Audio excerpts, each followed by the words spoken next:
Live Desk. I'm Haley Spittler, and I'll be with you for the next 2 hours here on the Wisconsin Live Desk. If you've never tuned in before, we monitor these things behind me, which we call feeds, and we bring you the latest news kind of happening here locally in the Milwaukee area, across the Badger State, really across the country, and even sometimes internationally. But we do usually like to start by taking a live look here in Milwaukee, where you can see we've got plenty of cloud cover today, but we are expecting kind of those nicer, warmer 70s, as well as a beautiful weekend ahead. And our weather expert Holly was just telling me during the 11 o'clock hour that despite all these clouds kind of being in the sky, they are not anticipating much rain. But if you are heading out the door, it's not a bad idea just to have an umbrella with you to be safe.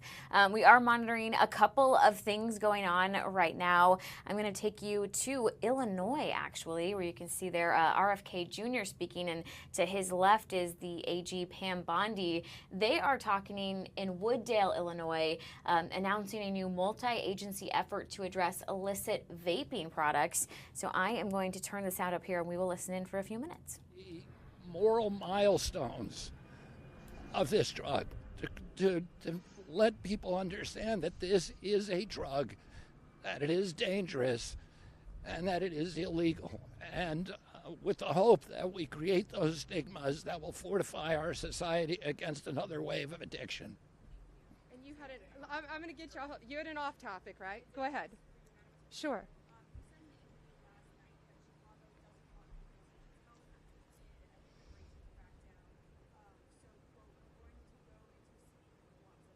Mm-hmm.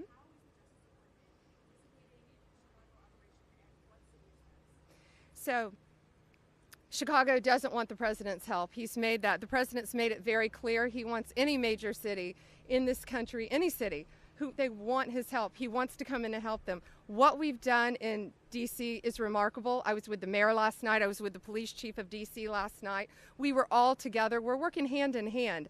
All of my agencies, ATF, DEA, FBI, U.S. Marshals, working hand in hand with Park Police, with the Metro, with the transit authorities, with the National Guard, HHS, ICE, working hand in hand, and it's been a tremendous success. D.C. is a safe city again. It's going to be a beautiful city again. President Trump is working hard to do that. But the number of arrests, we've made over 2,000 arrests, taken hundreds of guns off the streets. I think we got 3 last night. I see the results every single morning. We got assaults last night, many arrests last night, still to be made, but we're making D.C. safe again every night. So yeah, the president wants cities to ask us. You're going to hear an announcement very soon where we're going. Thanks, Delaney. I was muted. I was saying if you guys are just joining us in, we were listening to this press conference happening right now in Illinois with AG Pam Bondi and Secretary of Health and Human Services RFK Jr. The topic there is on illegal vaping products. The question that we were listening in on was about the National Guard potentially going to Chicago. AG Bondi, they're saying kind of Chicago's made it clear they don't want the National Guard to come in, but we are certainly willing to send them. And then once again, kind of touting the work that's been done in D.C. with the National Guard. Well, today is September 10th, which is actually National Suicide Prevention Day. It's a very important topic and something to really kind of learn more about, and that's exactly what our very own Abril Preciado has been doing today. She joins us right now here on the Wisconsin Live Desk. And Abril, you attended a training. What was kind of the big message out of this? Yes, hi Haley. Yes, and just like you explained right now, today is National Suicide Prevention Day, and we're just outside of Milwaukee High School of the Arts where this special training, as you mentioned, is taking place. Pretty much we got to see a glimpse of the training that's taking place throughout the day. Training started earlier this morning, then went on to a panel where a couple of speakers spoke that also included Mayor Cavalier Johnson, Senator Tammy Baldwin in the video, as well as Alderman Brostoff's family, his wife, that spoke and took the podium talking about suicide prevention and just pretty much what this training is talking about is pretty much just ways to prevent suicide within the community, learning how to talk to loved ones, family members, and whatnot, look for signs, and kind of just bring up this dialogue, because as we know and as we have been reporting through the past couple of years, is the fact that it still remains to be, or it still happens to be an ongoing stigma in the community that is not really often talked about, especially within within different communities or cultures or whatnot. So right now, I guess like the main thing that I was able to grasp from the training and from this event is the powerful meaning of starting the conversation, talking to folks, talking to your loved ones, asking as simply as asking, you know, how are you doing? Seeing what's going on, because sometimes, as I mentioned, people can hide behind the smile, but you don't really know what they're really going on or what they're really going through internally. So it's really kind of opening up that dialogue and offering a safe space to talk, and allowing, you know, those around you to feel comfortable enough that if there is a situation where they feel unstable mentally, or they're going through something internally, that they can approach you. And there's also resources that they can either reach out to or that you can refer them to. So really, it's that's what's going on inside of this high school. Again, it's a mixture of people in the community. It's open to the public, I believe, from what I was able to grasp.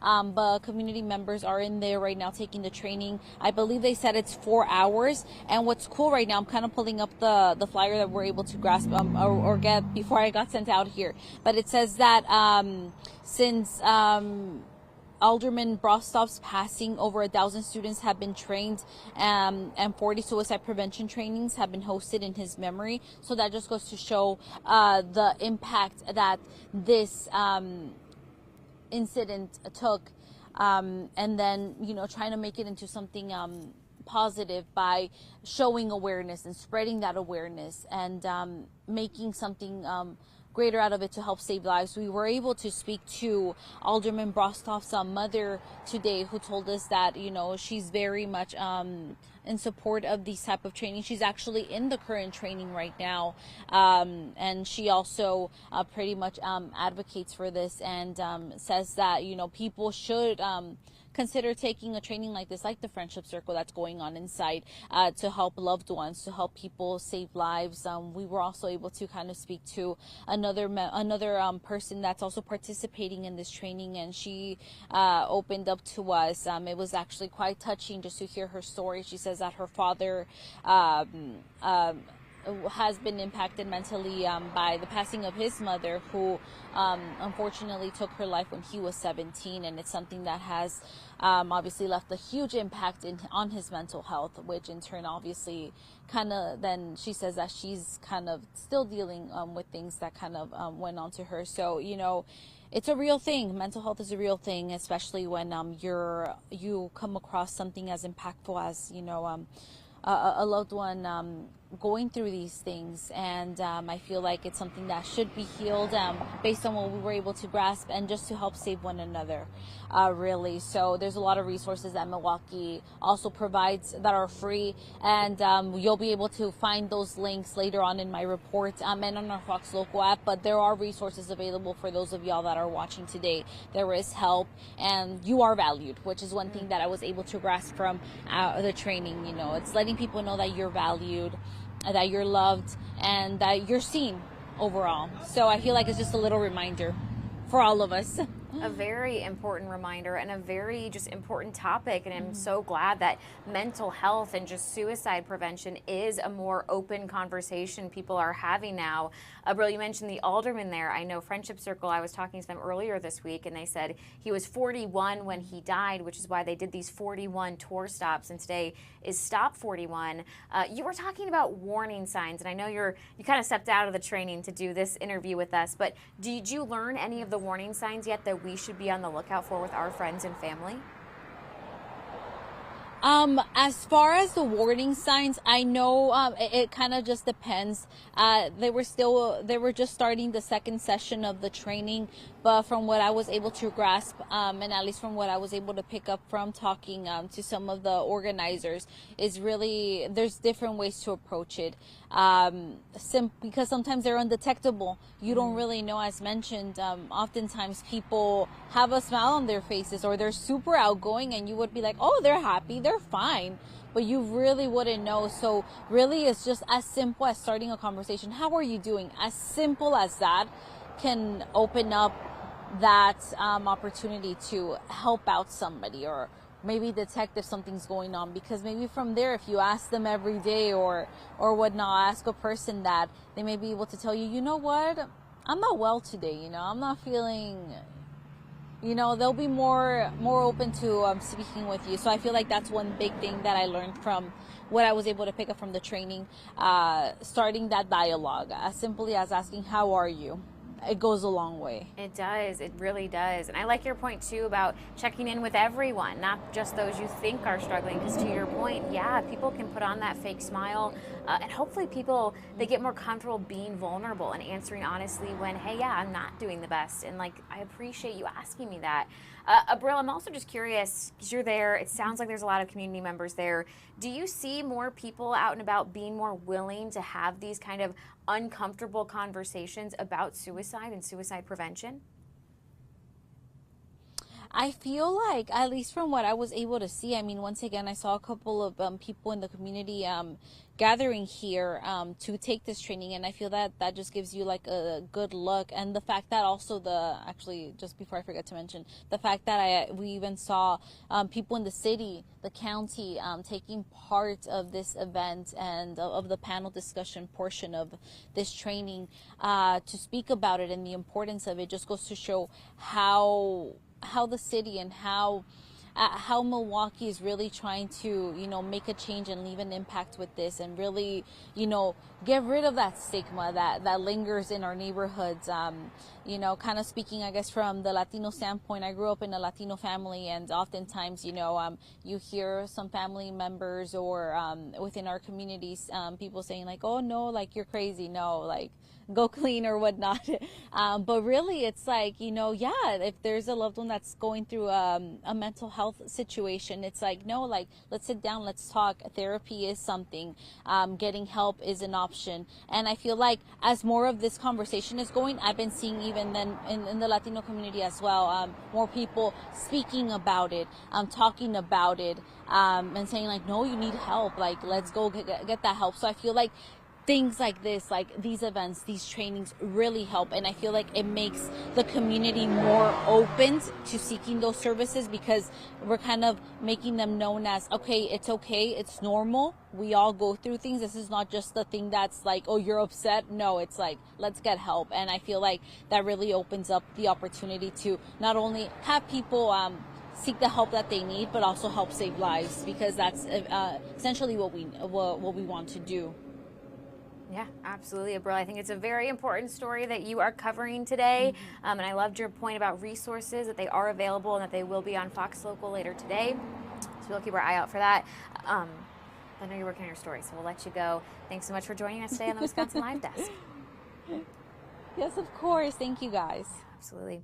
Again, today is World Suicide Prevention Day, and we know that can be a hard conversation to have. It's, not always the most positive thing, and sometimes you want to just have lighter and not as heavy or serious conversations, but it is just really important to check in on our loved ones, on our friends, whether or not you think they're struggling. And if you see them, I know when I was talking to the friendship circle earlier this week, they said if you see your friend kind of isolating themselves or, really pulling out of wanting to hang out, that's a good reminder too of, hey, just make sure everything's okay with them. So definitely an important topic there from Abril, and we'll make sure and keep our eye on Fox Local for her full story coming up later this afternoon. That press conference out of Illinois did wrap up, so we'll work to get some of the headlines and that information from Pam Bondi as well as RFK Jr. on the kind of crackdown on illegal vaping products. And we are monitoring a few other things happening on the grid, so we're going to take a quick break here on the Wisconsin Live Desk, and we'll be back with more news coming up in just a few minutes.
This is the Wisconsin Live Desk. Welcome back into the Wisconsin Live Desk. We will be live here with your latest headlines and news until 2:30. My name is Haley Spittler. I'll be with you all day today until that 2:30 timeline. We do have a couple more local stories coming up throughout the 2 hours here. We're going to hear the latest from our very own Brett Lemoyne on the Waukesha school board meeting where they're talking about consolidating schools. They've got 6 different plans right now, potentially adding a 7th option.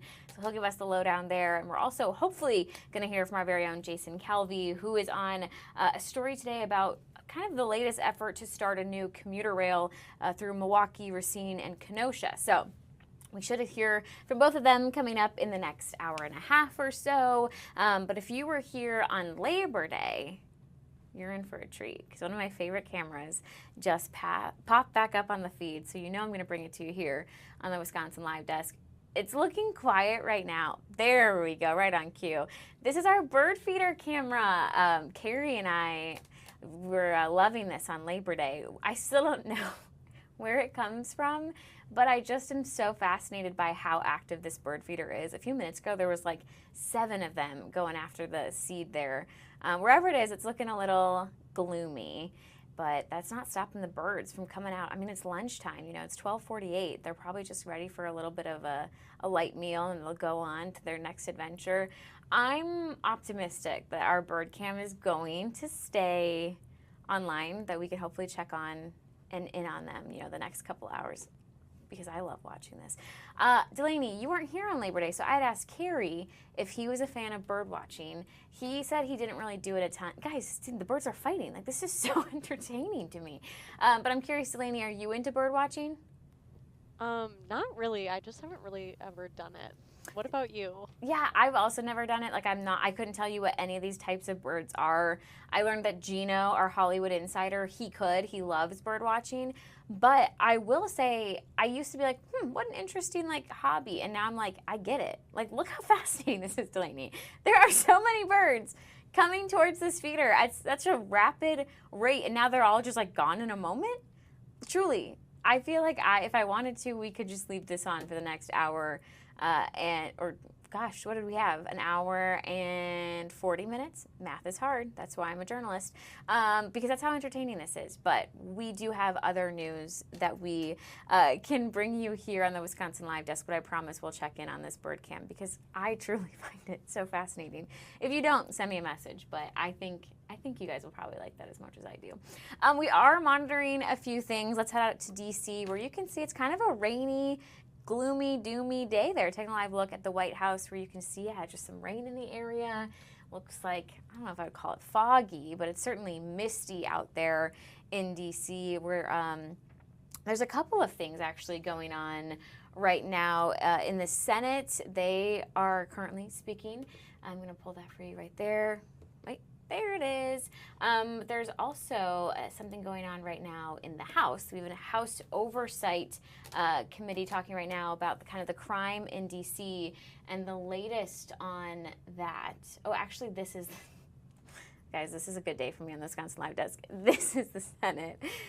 This is that House Oversight Committee. This is what we're going to listen into for a little bit and kind of hear the latest on the crime in D.C. and the takeover and the latest on that. Kick down those small organizations and say that they are DEI or they're not doing what it costs, and propping up institutions that instead criminalize. We know it's inefficient. We know the dollars and cents don't make sense. So let's have that conversation. And for those reasons, I cannot support this amendment. Thank you. I yield back. Chair recognizes the ranking member. Thanks. I want to just add for the record, under unanimous consent, this letter from the National Alliance to End Homelessness. Of course, they strongly oppose this bill. Without objection to ordered, any other members seek recognition? Mr. Randall.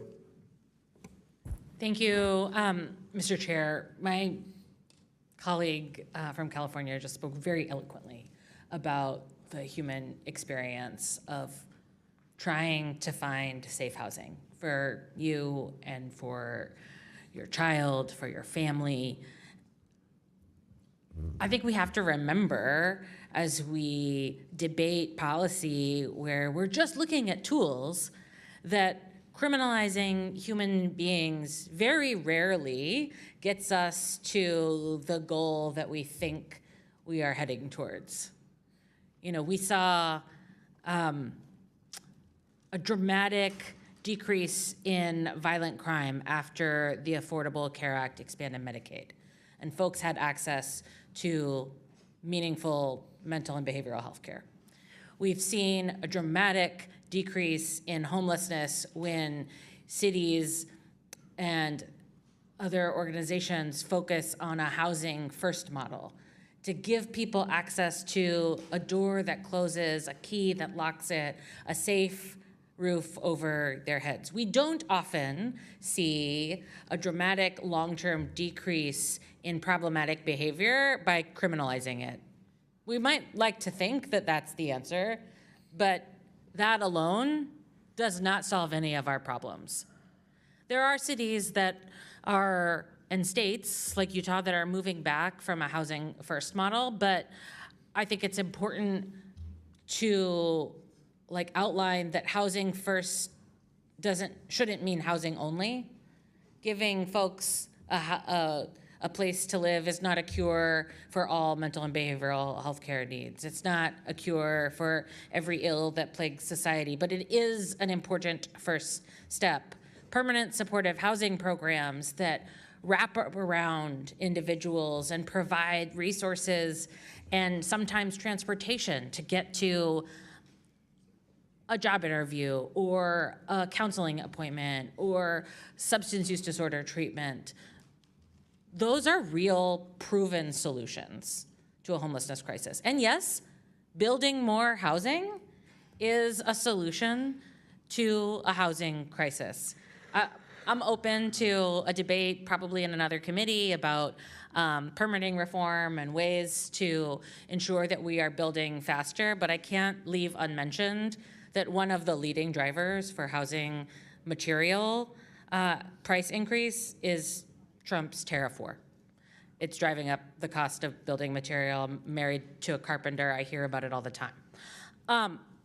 But when we're actually focused on meeting people's housing and healthcare needs, we see long-term solutions. The money pays off in the long run by getting upstream and meeting those needs before they become chronic, by providing VASH vouchers and increasing HUD funding, by ensuring that Medicaid demonstration projects like housing as healthcare are not cut because of the devastating cuts to Medicaid that this president and this Republican Congress have supported. Criminalizing homelessness and supporting sweeps does nothing but move people out of your line of sight. It doesn't solve our housing crisis. It moves people to another community, another place where you can't see them, where you don't have to walk by a human being sleeping on the sidewalk. I agree, that is not a solution. Human beings sleeping unsheltered on the sidewalk is not aligned with any of our values. But if we want to actually solve the problem, we have to have real, proven solutions and be willing to invest in the programs that provide the support that we need for real, lasting housing. I yield the balance of my time to the ranking member.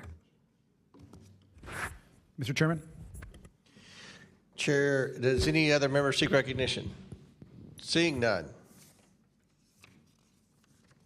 The question is now on the amendment in the nature of a substitute. All those in favor signify by saying aye. All those opposed, no. In the opinion of the chair, the ayes have it, and the amendment is agreed to. The question is now on favorably reporting H.R. 5163 as amended. All those in favor signify by saying aye. Aye. All those opposed signify by saying no. No. In the opinion of the chair, the ayes have it, and the bill is ordered favorably reported as amended. Mr. Chair, a recorded vote, please. A recorded vote is ordered. As previously announced, further proceedings on the question will be postponed. Our next item for consideration is H.R. 4922, the D.C. Crimes Act. The clerk will please designate the bill. H.R. 4922, the D.C. Crimes Act, a bill to limit youth offender status in the District of Columbia to individuals 18 years of age or younger, and to direct the Attorney General of the District of Columbia to establish and operate a publicly accessible website containing updated statistics on juvenile crime in the District of Columbia and for other purposes. Without objection, the bill should be considered as read and open for amendment at any point. Without objection, so ordered. The chair recognizes himself to offer an amendment in the nature of a substitute. The clerk, please designate the amendment. An amendment in the nature of a substitute to H.R. 4922 is offered by Mr. Comer of Kentucky. Without objection, the amendment is considered as read. The substitute will be considered as original text for purposes of further amendment. I'm now going to recognize the sponsor of the bill, Mr. Donalds, for 5 minutes. Thank you, Chairman Comer, for bringing the D.C. Crimes Act before committee. Crime in the nation's capital has really been a stain on this great city for far too long, and it's really the responsibility of decades of really weak leadership has allowed it to spiral out of control. Rather than focusing on cleaning up the city and making it safe for residents and visitors, district officials and the D.C. Council have refused to enforce the law. They've put criminals back out on the street and have continuously pursued progressive, soft-on-crime policies. For instance, the crime data shows that juveniles make up the majority of violent arrests in D.C.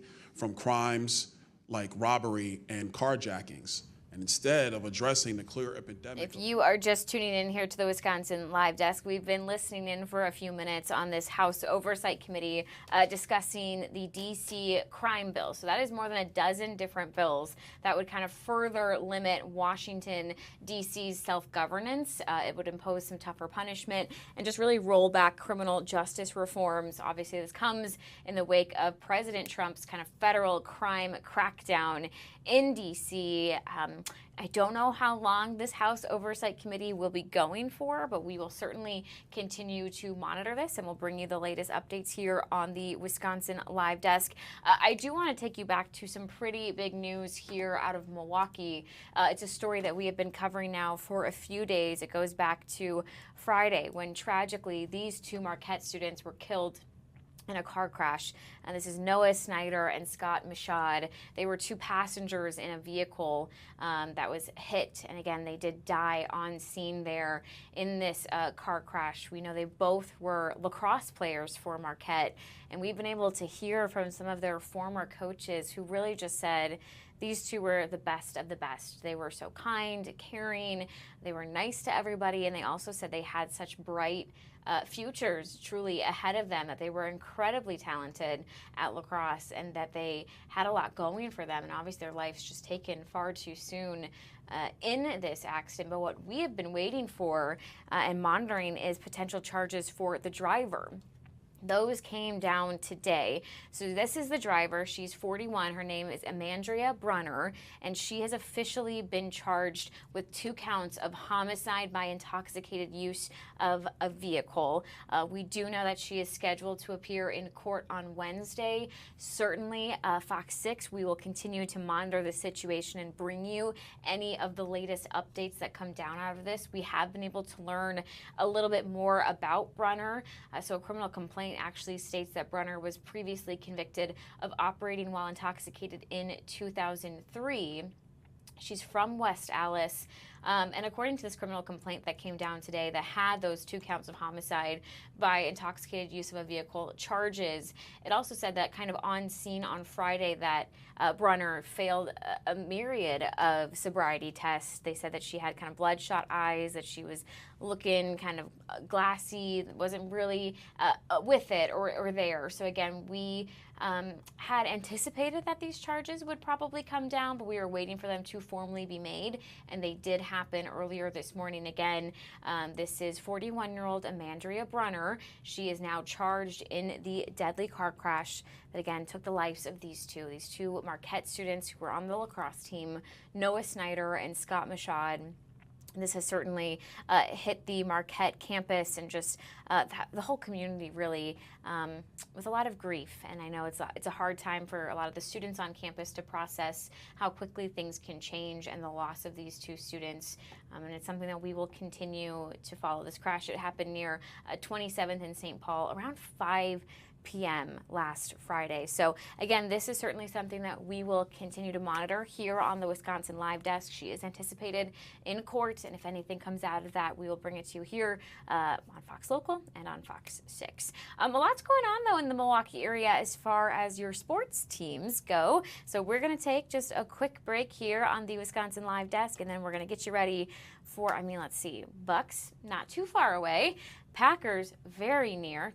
They're playing tomorrow. I can't believe it's Wednesday. I was about to say 2 days from now, but no, they're playing Thursday and it's Wednesday. And then we've got the latest on the Brewers as they continue to try and clinch that 90th win of the season. So lots of reasons to stay with us, and we'll be back in 2 minutes.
This is the Wisconsin Live Desk.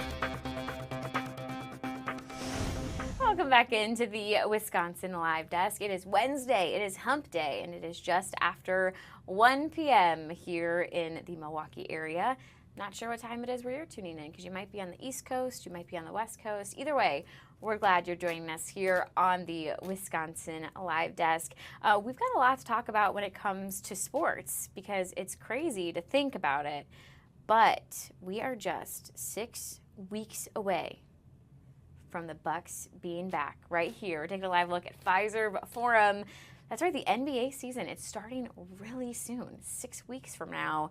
In case you needed the reminder, the Milwaukee Bucks actually tweeted about it. 6 weeks from today. Oh, and look, we have Bobby Portis also, I don't know if it was on Twitter or where, but said excited for the season. Aren't we all? Okay, so I know that I'm not the best sometimes with cheering for Wisconsin teams. I was raised in the Chicagoland area, so I am a Cubs fan, I am a Bears fan, but I am ready to be a Bucks fan. This is what I can give you guys. I'm happy to be cheering for your Milwaukee Bucks. I'll get some green. I'll cheer for Giannis. I'm excited for this season. I know Delaney socially likes going to baseball games. Delaney, do you ever go down to Pfizer for a basketball game? I do. I like going to basketball games. Okay, what's your favorite sport to watch? I think basketball. Basketball. Yeah. Okay, I love that. If I go to my very first basketball game at Pfizer, what do I need to do? Is there like a certain bite you have to get or a thing you need to see while you're there? I think it's just fun to go down there. Okay. I always get Chick-fil-A. Nothing like too exciting, but All right, well, It's this just is fun to be down there. This The is good to atmosphere know. is fun. Yeah, I've been to the Deer District before, and it certainly is a fun atmosphere, as Delaney was saying. I will also, I know I've mentioned it a few times here on the Wisconsin Live Desk, but you can't say it enough. I'll be at Pfizer next month for the Jonas Brothers. That's where they're playing for their Milwaukee tour date. I think it's October 12th. I'm very excited. So that'll be my first experience at Pfizer, and then I'll go back for a basketball game again 6 weeks from today. You don't have to wait that long for your next Packers game. That one's coming up tomorrow. We're taking a live look right here at Lambeau. Your Packers starting off the season strong, beating the Detroit Lions on Sunday to now be 1-0, and they're hoping to make it 2-0, taking on the Washington Commanders tomorrow. Obviously, Lambeau is looking right now, Green Bay, the same weather we're having really here in Milwaukee, where it's cloudy. But the good news is, if you want to watch this game tomorrow, you don't have to make the road trip to Green Bay, because you just have to turn on your TV to Fox 6. That's right, we have your Thursday night football game tomorrow. You can catch game coverage starting at 7 p.m. here on Fox 6. But before the game, tune in for a special edition of FOX6 News. Delaney, I want your prediction here. Both these teams started off with a victory. They're both 1-0. Who do you think is going to win tomorrow night? Green Bay Packers or the Washington Commanders? I think the Packers. Yeah, I feel like the Packers right now, they're on like a victory. They're on their best. I don't know, frame of mindset because of Micah. I feel like Micah Parsons, the new edge rusher, really just brought this like bolt of energy to the Green Bay Packers. Fans love him. The team loves him. Hopefully we can get another victory tomorrow. I was actually I anchored our 11 a.m. newscast today, and one of our stories for that one was about, you know how normally you have the yellow cheese heads that you would wear to a Packers game? Right now, they are selling a special edition that are white, because tomorrow they're doing this whole like white out blizzard kind of theme for the game. So I thought that was kind of cool. I don't know how many they have, but I know they're selling them for just a limited amount of time. And why not have a white cheese head, which is perfect for later on in like December and January when Lambeau is freezing and you probably have icicles off your face, to then have your white cheese head. Very cool. So yeah, that game again tomorrow. You can catch it here on Fox 6. Also, speaking of the Packers, we talk about this really new exciting opportunity. It's called As Seen by TVV. Delaney just took it off. Now it's back. So this is our sports director, Tim Van Voren. He is going to answer all of your questions that you might have. So yeah, with the Packers season officially underway, TVV wants to hear from you. So if you have a question or a comment about the game, you can scan this QR code and fill out a submission form, and then make sure to head right here to Fox Local each week to find his answers. I think this is such a cool opportunity for so many different reasons. Like, if you're trying to maybe learn football, Tim could certainly help answer one of your questions. If you're wanting to learn more about the history of Lambeau or this Packers team or just the Packers in general, Tim could certainly help you. If you're wanting a behind-the-scenes look at a game, I mean, that's what I would probably want to ask Tim. Like, hey, did you see anything funny in the locker room? Did you notice anything in the tunnels? Like, that's another opportunity to get to talk to Tim. But I just think this is going to be a really fun opportunity for you guys to learn more. I mean, Tim gets to have kind of really cool access to these Packers games when he's covering them, and now we can kind of benefit from that and get our questions answered. So again, make sure to scan that QR code right there on your screen, submit your questions, and then keep your eye on Fox Local so that we can get you guys some answers. I'll definitely be tuning in for this, because if you missed yesterday's Wild, I was saying this is my first year ever doing a fantasy football league. And I have lots of questions for Tim. Maybe he could help you make your fantasy league picks. Like, hey, should I put this guy on my roster this week? Does he need to be benched? That's maybe how I'll be using As Seen on TVV. That's an amazing new segment. All right, so we have covered your Bucks. We've covered your Packers. Now let's talk baseball. Let's take a live look downtown at American Family Field. They got their roof closed today, probably because, yeah, the clouds are just looking a little nerve-wracking. Again, I don't think it's raining right now. We're not expecting by any means some washout showers, but it might sprinkle here or there, have a shower throughout the day. So if you're heading out the door, again, our weather expert said might not be safe, and just bring the umbrella with you. But the Brewers are not in town tonight. The game will not be at AmFam. They're taking on the Texas Rangers out of Arlington. And I know we were talking yesterday because the Brewers are at 89 victories this season, meaning they're just one game away from being 90 wins on the season. They didn't clinch it yesterday. They lost by 1 run. So now they can try again today. That game is actually getting underway here in about 25 minutes. They'll take on the Rangers at 1:35, and we'll certainly monitor that and bring you the latest as that game hopefully starts here soon. Delaney, I'm going to blame you because I asked you. I said, hey, are the Brewers going to get their 90th, victory of the season? You're like, maybe. You need to be, I'm going to ask you again. I need you to have more confidence in your team so that you guys can do it today. Delaney, do you think the Brewers are going to get their 90th win of the season? I think tonight is the night, or today, like 20 minutes away. I think That's today right. they have it. That's right. This afternoon is the afternoon. They're totally going to have it. Also, I know that you guys might not be big Chicago Cubs fans. Maybe you are. You could be tuning in from Chicago. You could be a transplant here in Wisconsin like me from Chicago. But whether or not you're a Cubs fan, there is some pretty big news in the baseball world today that revolves around Anthony Rizzo. So yeah, we're taking this live look right now at Wrigley Field, where I do got to say, Chicago looks like they have a much prettier sky right now. I see blue right there. This shot is courtesy of EarthCam.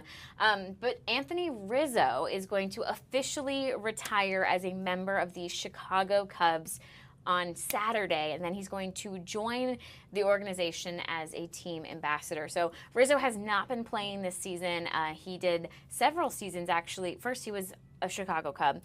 And then he was with the New York Yankees for several seasons. Has not played yet this year. So I think a lot of people assumed that he was going to retire, but it's nice to have this official announcement that he's retiring. But even cooler to know that he's going to do it as a Chicago Cub.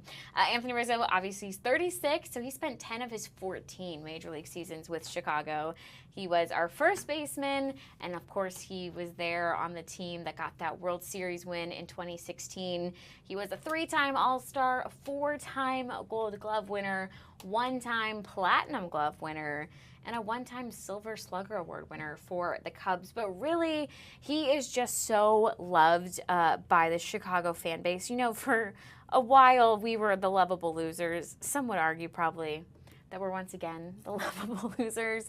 And he was just like really the heart and the soul of the Chicago Cubs. He was kind of that one shiny moment in some very depressing and sad and not great seasons of baseball, and it's just been nice to know that not only did he make it to the World Series and get us that trophy in Chicago, but he's been very missed the last 4 seasons as he was a New York Yankee, and I know he's very fond of his time there as well, but it's just a cool moment, I think, for him to come back to a city that adores him.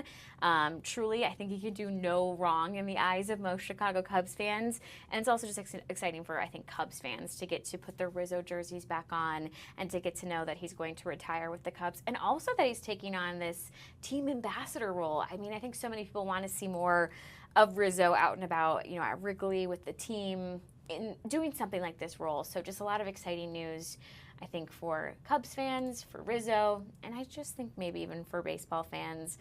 Certainly a big headline that I know got our newsroom talking there. So that's kind of going to be, I think, it for your recap of sports news, because we've now covered football, basketball, baseball. There's nothing else happening that's in the major sports right now. So we've got you all covered on the sports front. We'll still have you covered on the news front. We're going to take a very quick break here on the Wisconsin Live Desk, and we'll be back with more headlines coming up.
This is the Wisconsin Live Desk.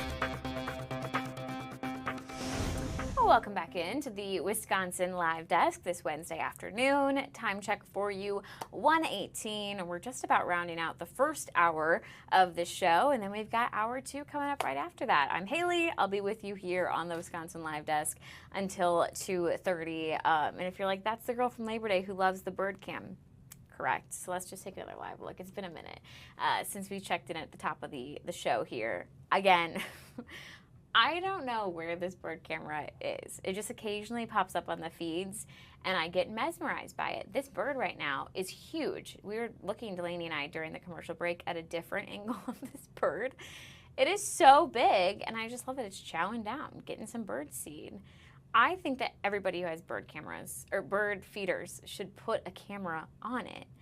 But then I also worry that they would get nothing done throughout the day because I would just want to watch it nonstop. I don't know what's wrong with the bird feeders that I saw like growing up at houses. They were never active. Like there were never birds there. And this one, it's very rare to find a moment where there's not a bird there. Also, that big bird almost just attacked that small bird. I mean, mesmerizing to watch. Truly, I find this so fascinating. But let's head outside to Milwaukee, taking a look again in the downtown area there, where it's just kind of a cloudy day. We're not anticipating a lot of rain. It's not going to be a washout. There might be a sprinkle here or there, or a shower here or there. Here, I'll show you even your forecast, where you can kind of see the potential for some rain this afternoon here. It's kind of hit or miss. So if you're heading out, it might be wise to grab an umbrella, just to make sure that, better safe than to be sorry. But again, by no means are these going to be downpours. By no means is it going to last for hours. It's just kind of a gloomy Wednesday. I said it during the 11. I'm not mad at the forecast, but I'm also not thrilled with the forecast. It's just kind of there, which is often how I feel about Wednesdays. So that's kind of fitting. So something did pop up on the grid that we want to get you to. This is out of Washington State, where the AG there is talking about lawsuits against some of the Trump administration policies. So I do want to get us to listen in for a little bit so we can learn more about these lawsuits. Monitoring federal executive actions on that very, very closely. We have seen prior attempts by both governments and other jurisdictions asking for healthcare data from people in Washington, but we have a very strong and protective law to protect people's healthcare data, and we will continue to enforce that law strongly. We've got a question on Zoom from Kyra. You're muted. Go ahead.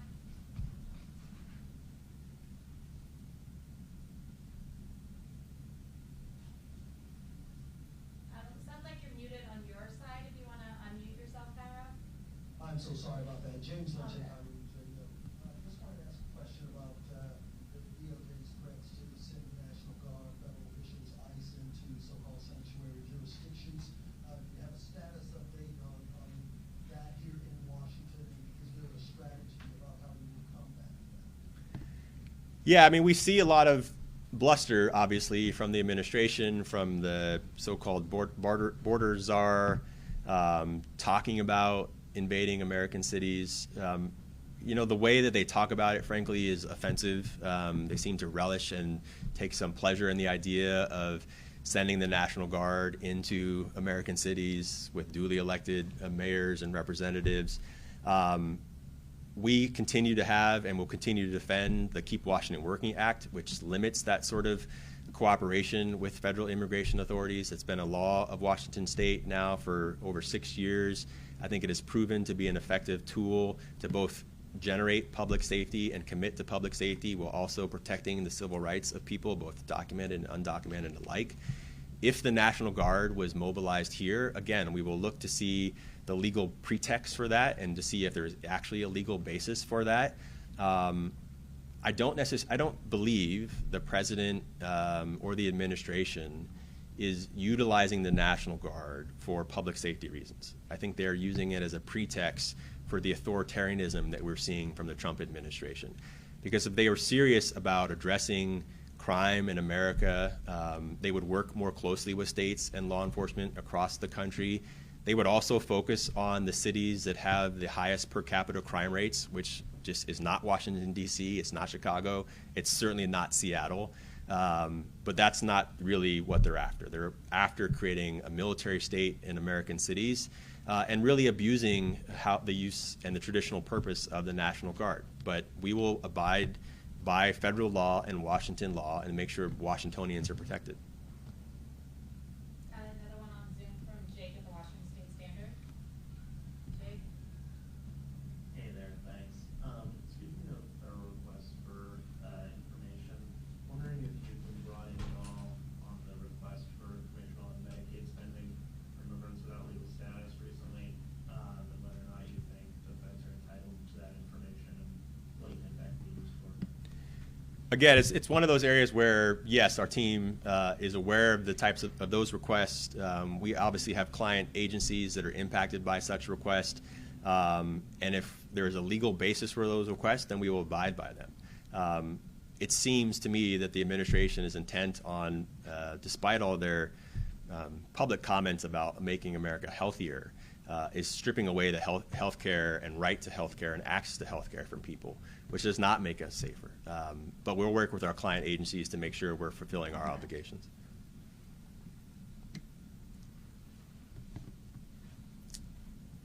I have a pretty specific one.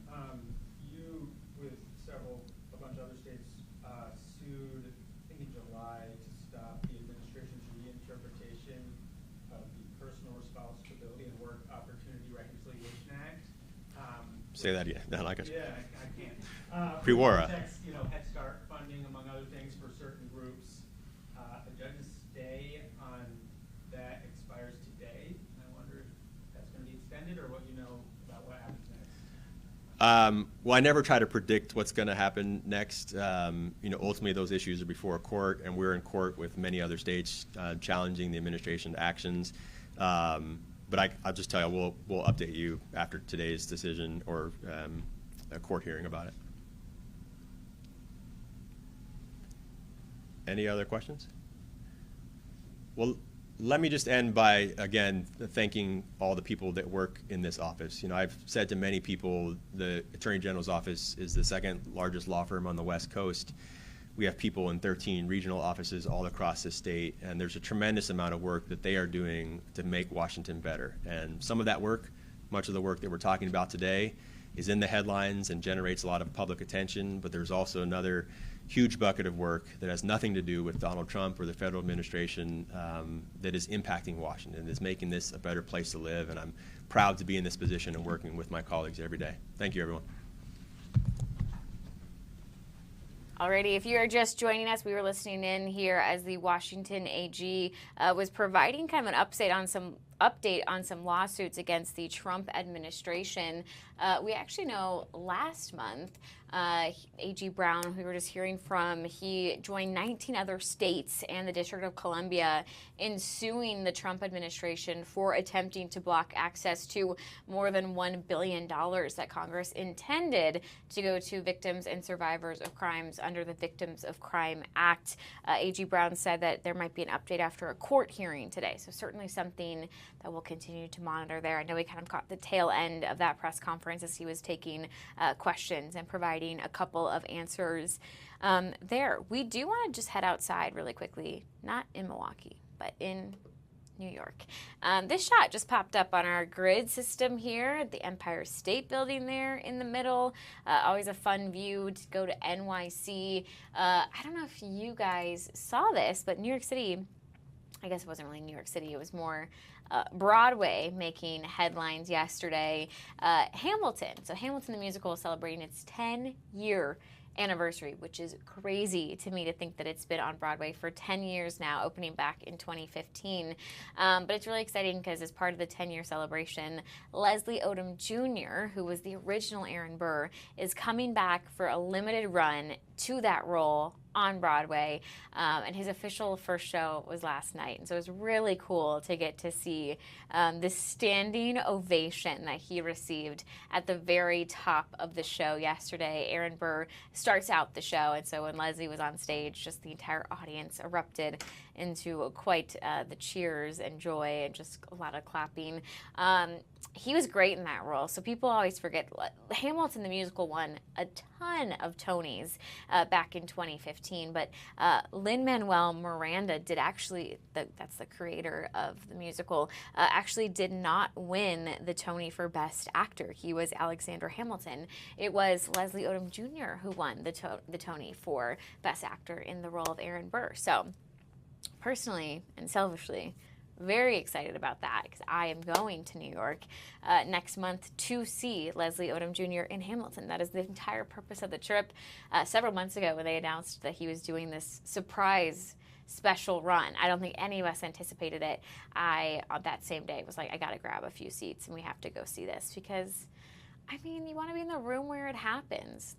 It's a Hamilton reference. But it's just cool to get to see, you know, your favorite role played by the original actor, and it's something I never thought I would have the chance to do, and suddenly we do. You guys might be wondering too, will I ever have the chance to see the bird camera again?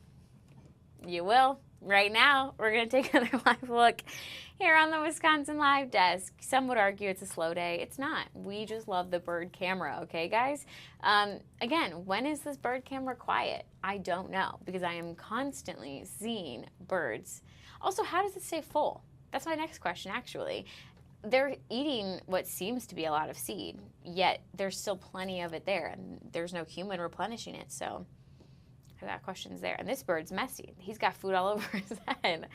See, Delaney, these are the hard-hitting questions I think people have. Don't you think so? I do. Yeah. I really am curious now how there's that much bird seed. Also, this one that's kind of messy doesn't seem nice. He seems to be scaring away the other birds on the bird cam. All right, well, that's going to do it for the first hour of the Wisconsin Live Desk, but don't worry, we've got a whole other hour of news to bring to you. We are just going to take a very quick break, then we might head back out to D.C. I know we were monitoring this kind of House committee hearing right here. We might go back there, or we might have our very own Brett Lemoyne talking on a story of Waukesha, or we might cover both of them. You never know what you're going to get on the Wisconsin Live Desk, because we take you things as it happens. But for now, I can confidently tell you we're going to break. We'll be back in 2 minutes.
This is the Wisconsin Live Desk. Welcome back into the Wisconsin Live Desk. Time check for you, 1:32. I know earlier we were listening in briefly to this House Oversight Committee hearing on the D.C. crime bills. We are going to go back and listen to this for a few more minutes, and then we're going to take you out to Waukesha, where we have a local story for you. Program. After multiple randomized controlled trials found the program did not improve test scores, Republicans weakened the evaluation standards in 2017, and this bill further weakens them. Congress should prohibit new students from participating in the program and redirect the funding that would otherwise go to new students, to DC public schools, to the DC public school system and the DC public charter school system. DC has robust public school choice. Nearly 50% of DC public school students attend charter schools, and 75% of public school students attend out-of-boundary schools they have chosen. I urge a no vote on this bill, and I yield back. I now recognize the gentlewoman from North Carolina, Dr. Fox, for 5 minutes for a statement on the bill. Thank you very much, Mr. Chairman. It's long been my mission in Congress, and before I came to Congress, to make sure that every child is afforded access to a high-quality education. Perhaps one of the most glaring contrasts we see in educational outcomes for school children is right here in the nation's capital. And I'm really concerned about a comment that one of our colleagues made, that the program that we're talking about. We have been listening briefly to this House Oversight Committee. Previously, they had been talking about some of the D.C. crime bills. It seems like they've maybe switched gears, talking a little about education there. I know we didn't listen for too long, but we'll certainly continue to keep our eye on that House Oversight Committee. And you never know, on the Wisconsin Live Desk, we might pop back into that in just a little bit. But we want to head actually out to Waukesha. We're being joined right now on the Wisconsin Live Desk by our very own Brett Lemoyne. And Brett, I know parents are really getting ready for the school board meeting tonight. What can we expect out of this, Brett? Yeah, well, Haley, it's going to be a heated and potentially long meeting this evening here in Waukesha. We're talking about school consolidations and closures. It's part of the district's, quote, optimizing our future plans that were announced in June. You'll recall back in June, the district sent out about 4 different options for the community to look at. And they have since modified that and added 2 additional options. But basically what's on the table are a number of school closures, a number of school consolidations, and some have been met with resistance from members of the community. In those initial 4 options, each one of them included closing Bethesda Elementary School. All summer long, parents at Bethesda rallied and tried to basically stop that from happening. They submitted their own data to the district, and just last week, the school board considered now 2 additional plans that would close other schools, including Hawthorne and Lowell. Now parents of those schools are sounding off because they say those are low-income schools with multicultural families in the inner city of Waukesha. They don't want to see those schools closed either. You'll also recall one of the big controversial cornerstones of this whole proposal is moving 7th and 8th grade students into the 3 high schools. There was a lot of opposition towards that back in June.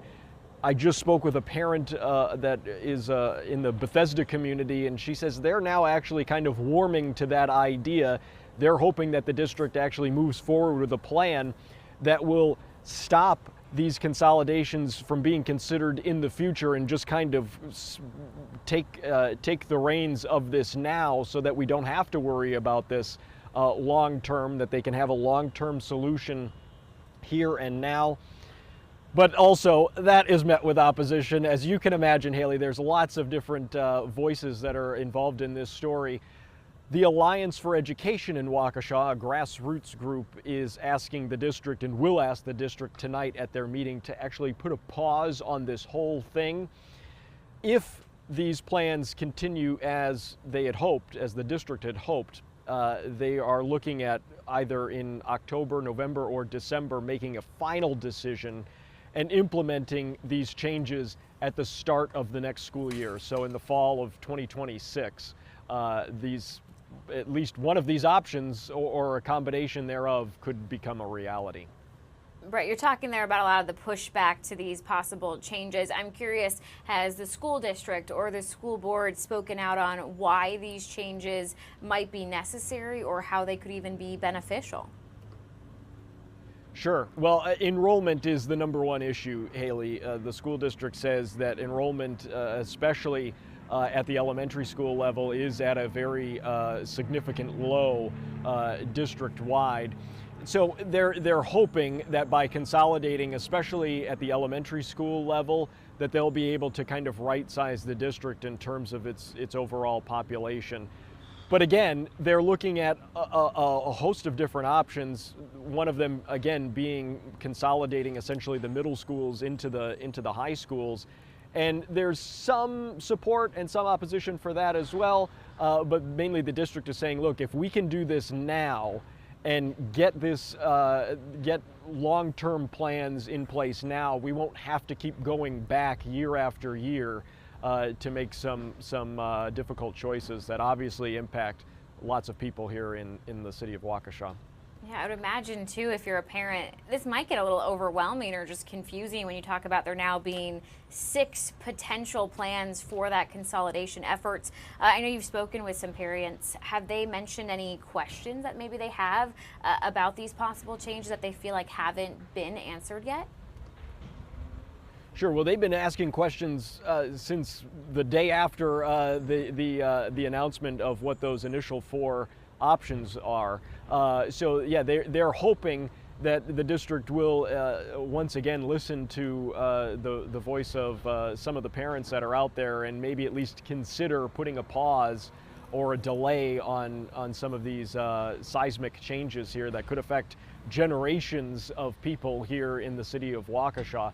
Tonight, we're told, again, that at least out of those 6 options, and there may even be a 7th option that's added tonight, but out of those initial 6 options, we're told that they should be whittling those down to possibly 2 or 3 moving forward tonight. The goal, since the start of this process, Haley, was to have some sort of decision finalized either in October, November, or December. Yeah, I was going to ask you, what does the timeline kind of look like? So it sounds like the decision is still a few months away, and then the possible changes next school year. Is that what you were saying? Walk me through that timeline. It would take place in the fall of 2026. So in other words, we'll just use Bethesda as an example because they were mentioned so frequently in those initial plans. If Bethesda is marked for closure, whether it be this month, next month, or in December, the students that are going there would continue to go to Bethesda throughout the rest of this school year. Changes then wouldn't take place until the fall of 2026. It's certainly helpful to know. Obviously, a lot of twists and turns with this one. A potential, you said, 7th plan might come out of it. Hopefully we can get that whittled down and get some answers for the parents tonight. All right, thanks so much for joining us, Brett. Thanks, Haley. Of course. Again, that is a preview a little bit of the Waukesha School District board meeting tonight, where they're going to discuss more possible changes as far as some consolidation plans. As Brett was just telling us, there are now 6 different options for potential changes. We might see a 7th added tonight, but hopefully we can get those whittled down, get more of a clear idea of the exact changes that are proposed, and we'll let you know if anything is approved. Of course, we will continue to stay on this here on FOX6 and Fox Local. That is Brett's story for today, so he'll have even more information for you coming up this afternoon, and you can find his full story on Fox Local later tonight when he finishes that all up. Well, we do have an exciting segment coming up for you in just a few minutes. Delaney, what do you think? Should we do question of the day? Yeah, let's do question of the day. Let's do question of the day. Well, we can't just give it to you yet. We have to do a tease for it. So we'll do it after the commercial break. But if you missed it, yesterday we tried to start what I think we're going to do on a daily basis, question of the day, where we let you know what national day it is, and then we play a round of trivia. And by we, I play it because Delaney comes up with the questions, and I don't know the answers. I don't even know what the questions will be. So we're going to learn more about, I believe it's National TV Dinner Day, because there truly is a holiday for everything. So we'll learn more about that coming up in the break. But for now, we'll be back in 2 minutes.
This is the Wisconsin Live Desk.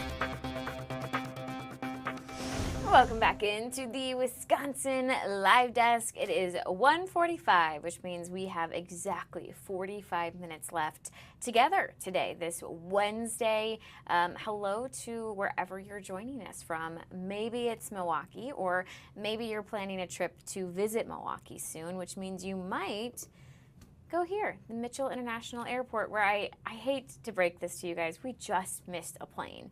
There was just a Southwest Airlines plane on the runway, but now it's gone. The good news is that planes seem to be not impacted by all the clouds, because yeah, again, it's just kind of a doomy, gloomy day out there today. Oh my goodness, good thing I stayed on the shot, Delaney.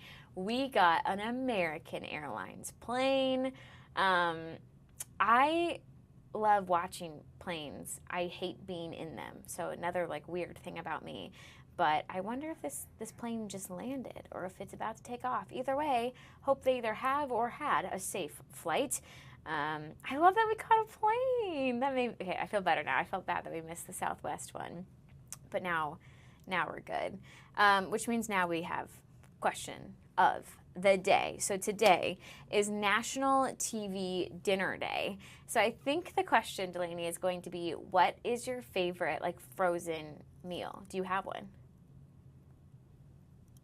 Ooh. I know, I didn't prep around this. Not really. What about you? Delaney, that's so boring. Growing up, I used to love getting the Boston Market frozen meals, but just the mac and cheese one, because I loved Boston Market's like mac and cheese. And once I discovered that I could buy it in the freezer section and have it at school and things, I loved it. Have you ever had Boston Market mac and cheese? Yeah, it's really good. Okay. Really saved there. Also, we have an exciting announcement. I wasn't sure if I was going to say this, but this is probably going to be one of the last few days where you only hear Delaney, because my number one request is coming true. We're getting a Delaney cam, okay? Our manager, Kale, is tracking the FedEx package. It's on its way to the station right now. So I don't know how soon Kale is going to be able to set it up. So I'm not going to say tomorrow. But in the nearby future, we're finally going to get to meet Delaney, and you won't just be looking at me right now during Question of the Day. Delaney, are you excited or not about having a camera? I'm excited about it. I think it'll be fun. I'm excited for it, which means you're just going to have to be even more involved in the Wisconsin Live Desk than you are right now. Okay, so the other half of Question of the Day is Delaney. She quizzes me. So we have two true or false questions today because we got good feedback on Question of the Day, so now we're going to do it twice. The first TV dinner was Thanksgiving style. Turkey, peas, cornbread, dressing, and sweet potatoes.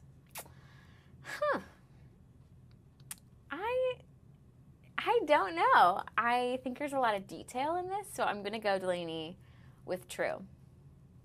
It is true. Yay! Okay, what else do we know about the first TV dinner? So it came after low Thanksgiving sales, and there was like a bunch of turkey left over, so they froze the turkey to preserve it, and that's how the TV dinner came. Oh, I love this. I love that it was actually like a very resourceful thing to do that eliminated waste. And also people were probably all of a sudden like, I don't have to cook dinner. I can just take this frozen one and have it done for me. That was genius. Okay, the next true or false question as part of Question of the Day. TV dinners always included desserts. Well, let me go back to this one. This one does not have a dessert in it, so I'm going to say false. Yeah, it's false. Yes. They weren't added until the 60s, which is like a few years after their launch. I think they launched in the 50s. Interesting. I'm going to be honest, Delaney. I don't know that I want a frozen dinner dessert. I think that like the idea of like a mac and cheese, a turkey, a sweet potato, all of that makes sense to me. But like a frozen like brownie doesn't sound as appealing. What do you think? I agree. I'd rather like make brownies and then eat them versus heating one up in the microwave in a frozen meal. Exactly. And I think that most people probably agree because I feel like most frozen dinners today don't include a dessert. It's a great idea. I appreciate the idea. But yeah, I'm not going for that one. But if you are looking for a dessert, Delaney and I have one for you. We're talking about the new Girl Scout cookie that is joining the lineup this year, the Explore Mores. For starters, Delaney, because I haven't been here with you when it's Girl Scout cookie season. Are you a fan? Do you have a favorite? I really like Thin Mints, and then they were called Caramel Delights when I was growing up, but now I think there's something else. Oh, okay, yeah. Those are my two favorites. What about you? I also love a good Thin Mint. I put mine in the freezer. Do you do that? That's the only way to eat them. Okay, yeah, I totally agree. Although I do get a little concerned about the fact that like I can put a whole sleeve back by myself. That's not always the best. I also really like tagalongs, which are like the chocolate peanut buttery ones. Again, I can eat so many of those, and then I'm like, gosh, that's probably not that healthy. But I love Girl Scout cookies. I love that it's like $5 a box. Like, it's so affordable. And now we have to learn more about the Explore More, because this is, the latest in Girl Scout cookies. Okay, Delaney, are you ready to learn more about this? I'm ready. She's ready. These Rocky Road ice cream inspired sandwich cookies are filled with the delicious flavors of chocolate, marshmallow, and toasted almond flavored cream. They reflect the spirit of exploration at the heart of every Girl Scout. Oh, this is cool. I thought it was saying a kindergartner came up with it. No, it's saying from a curious kindergartner amazed by jellyfish at the local aquarium to a middle schooler finding the courage to go on her first overnight trip with her troop, Girl Scouts know the road to discovery starts with exploration. Okay, so a Rocky Road inspired sandwich cookies sounds so good, Delaney. I'm gonna have to get a box. Are you gonna get a box? I'll be getting a box. These sound really good. Honestly, yeah. I remember last year they said goodbye to like the s'mores cookie and something else, which made me sad. But listen, sometimes you gotta say goodbye so we can say hello, and I'm happily saying hello to the Explore Mores. Okay, that's really exciting. And if you're still hungry, we have something else exciting. the Prime Rib Trail. Okay, so this was launched by the Wisconsin Beef Council and by Gather Wisconsin. It's a statewide guide to supper clubs and restaurants throughout the entire state that have the very best prime rib. So the trail was inspired by input from the beef lovers across the state. So from y'all, like you would try out a prime rib, and then you'd be like, "This is a really good one. We gotta get this on the prime rib trail." So if you want to do this road trip, we have info, of course, on fox6now.com, as well as in our Fox Local app. And I don't know about you, Delaney, but I feel like this could just be a fun road trip to take. But I don't know if there's a lot of stops. I feel like I don't know if I can even have that much prime rib. There's a ton of stops. I feel like going to a few would be fun, but I don't think I could hit all of them. Yeah, I'm trying to see. I think it says 36. Am I crazy? I swear that's what that number says at the very top. Oh, wait, maybe it says 16. It's 16 spots. Okay, you guys, it's a small number, and I was trying to make it out. Okay, got it. Yeah, I could definitely do like 4 of these. I was throwing out the idea today earlier, you guys, of like, I think we need to do some Wisconsin Live Desk field trips. And maybe that's where we start, doing the little prime rib trail. I think that's so cool. Okay, so one other kind of headline we have for you guys today. I always feel bad. Delaney does a great job putting my name super up, and then I always right away go to something else. Sorry, Delaney. We're going to talk about Apple. So they just unveiled their latest line of new products yesterday. I saw this thing online that was like, I know they just did this because my iPhone started like not working today, which I feel like could be a marketing strategy. I do feel like my phone gets slower as soon as a new option rolls out. But they just announced several things. We're going to start with this one. They just said this is going to be the iPhone Air. It is like their thinnest iPhone ever. Comes in 4 different colors, but I don't know if I would want this. This is the iPhone 17 Air. Again, it's thinner and lighter than Apple's other devices. It's supposed to hit store shelves and ship to homes September 19th, 9 days away. But yeah, I mean, this has improved display with a higher refresh rate, better camera. The screen is actually slightly larger, while the phone itself stayed the same size. And then again, it got thinner. I just feel like I already lose my iPhone so much that if it was thinner, that's not going to help. What are your thoughts, Delaney? Yeah, I agree with that. I don't know. I think it's interesting that they made a thin phone, but I don't know about it. I also feel like, I don't know, I mean, we were talking yesterday, I feel like I don't have pockets a ton, but men, like if you keep your phone in your like your back pocket and then you sit down on it and now it's this thin little thing, I feel like you're going to break it. So I appreciate the effort. I appreciate they're doing something new. I don't know if this is one that would have me running to the stores. And in case you think I'm being dramatic, I was telling Delaney at the start of Wisconsin Live Desk that I don't know where my cell phone is. So I need to go find it. I think it's somewhere here at the station. So again, it being thinner and smaller would definitely not help my cause here. They did announce some new Apple Watches and AirPods as well yesterday. At this announcement that came through, they said the new AirPods would have improved audio quality and noise canceling, but this is super cool. One new feature is that they would be able to translate conversations in foreign languages in real time. That is very cool to me. They were saying it basically works in hand with the iPhone. So yeah, I think that like you would maybe speak into the iPhone and then somebody wearing the AirPods would hear it in their language. That to me, Delaney, super helpful and I would want. What are your thoughts on that? I would definitely invest in the new AirPods. I think they have a lot of nice features. Agreed. I also feel like you and I were saying we had like the original AirPods, which were great when they came out. Then they died for me in like 30, 40 minutes. So I did get, now I have AirPods 2. But the 3, I mean, for $250 to be able to translate conversations in foreign languages in real time, I think that's just worth the investment. So, all right. Well, that was kind of a roundup of fun little talkers. We did do our question of the day again. Let us know if you're liking that. Oh, wait, Delaney, I went 2 for 2. Oh, yeah, you got them both right. I also got yesterday right, so I feel like I'm 2 days in a row crushing question of the day, so very proud of that. I am monitoring actually some breaking news that's coming in on the AP, so I want to read up about this. It does sound like in this very much kind of transition here. It sounds like shots potentially have been fired at an event held by conservative activist Charlie Kirk, which is definitely an ally of President Trump. So I want to quickly take a break here on the Wisconsin Live Desk so I can read a little bit more about this breaking news, and then we will bring it to you here on the Wisconsin Live Desk. So stay with us. We'll be back in just 2 minutes.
This is the Wisconsin Live Desk. Welcome back into the Wisconsin Live Desk. I know before we went to break, I had just seen an AP alert come through with some breaking news. We don't know a lot right now, but I have, this is what's confirmed. Shots have been fired at an event held by conservative activist Charlie Kirk. This is at Utah Valley University. That information is coming from the police there. We know Fox is working right now to effort more information. I believe this happened moments ago. And obviously in breaking news situations, we want to bring you accurate information and get the facts out there. So again, all we have confirmed right now, shots have been fired at an event held by conservative activist Charlie Kirk at Utah Valley University. I am going to certainly continue monitoring for new information and bring it to you live here on the Wisconsin Live Desk. We do know that this visit from the conservative influencer Charlie Kirk, it was scheduled, we found out about it, looks like September 1st. He was scheduled to tour with his organization Turning Point USA at, again, Utah Valley University, and people were protesting. It was known as kind of a controversial visit. It sparked a lot of controversy. So again, we are going to continue to follow this for any developments, but right now all we know, shots fired. Oh, we have an update here. It says conservative activist Charlie Kirk has been shot at an event at Utah Valley University. This is, again, just coming down. It's certainly, again, a breaking news situation. So we had first heard that shots had been fired. Now it has been confirmed by the Associated Press that conservative activist Charlie Kirk has been shot at an event at Utah Valley University.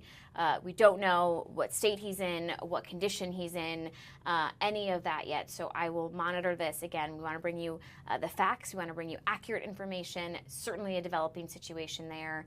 So we will continue to monitor that very serious little bit of breaking news. Also want to just take you live to DC. I have a couple of kind of more national updates for you that have come in over the last hour or so. Let's start with this one. The DC mayor says that local police will not work with ICE after the emergency order expires. That was just said by DC's mayor at an event today, saying that the emergency ends actually overnight and it will not be what the MPD does in the future.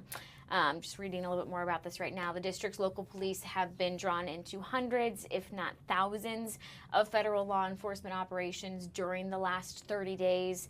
That is the result of President Donald Trump's executive order declaring a crime emergency in the city. Many of the arrests have been immigration related. So again, saying they will not continue to work with ICE once the emergency order expires. Another big story for you coming out of kind of national news. We started the Wisconsin Live Desk hearing from Attorney General Pam Bondi. She was willing to take off-topic questions. She was there talking about illegal vape devices.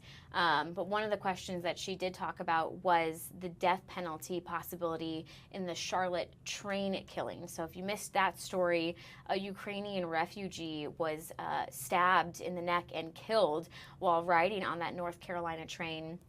I believe this was last month the event happened.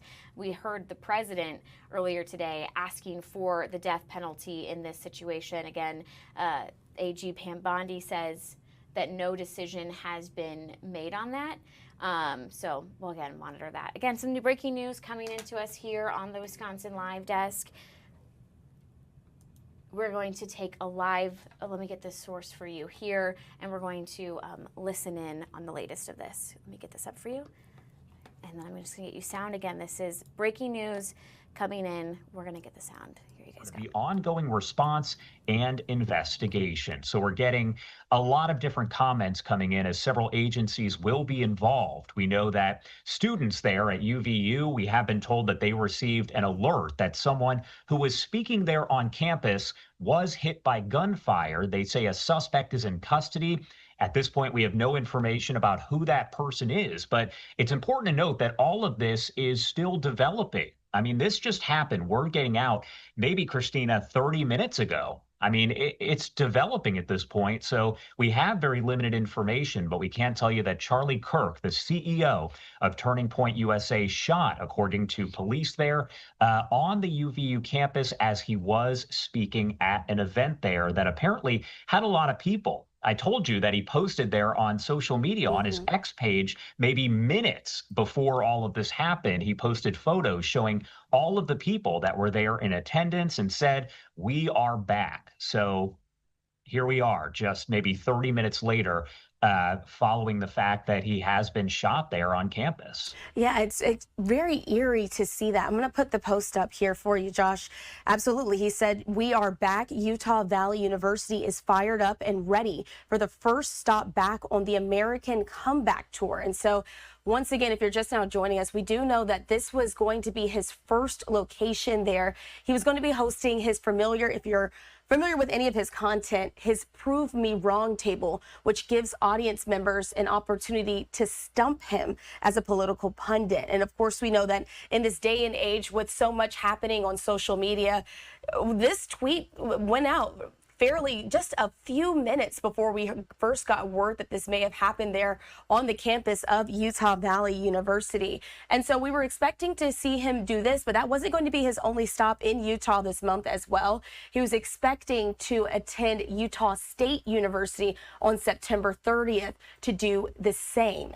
And so we're continuing to watch all of this there, and it's just been interesting to see what we've learned over the last few days and hours. And so also just from some of our Fox News correspondents there, Fox 13 in Salt Lake City has just put out an update as well. They said a suspect is in custody after political activist Charlie Kirk was believed to have been shot during a speaking appearance at Utah Valley University in Orem. School officials said that gunshots were fired from the top of the Lucy Center on campus, which was approximately 200 yards from where Kirk was speaking. The shooting occurred about 20 minutes into his speech.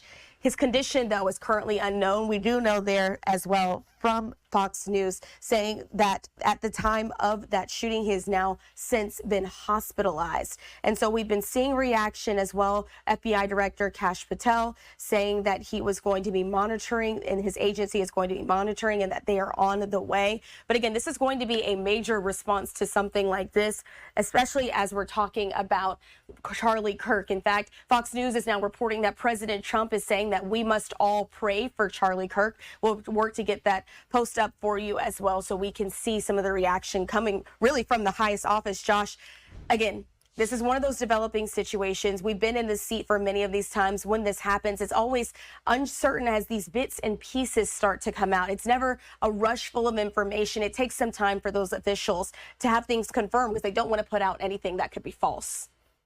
For sure. And as we mentioned here, we are getting some of that information and the tweets that are coming in. Kristi Noem, the Homeland Security Secretary, just putting out, Brian and I are lifting up Charlie, Erica, and their family in our prayers right now. Also hearing from Representative Marjorie Taylor Greene of Georgia saying Charlie Kirk has been shot.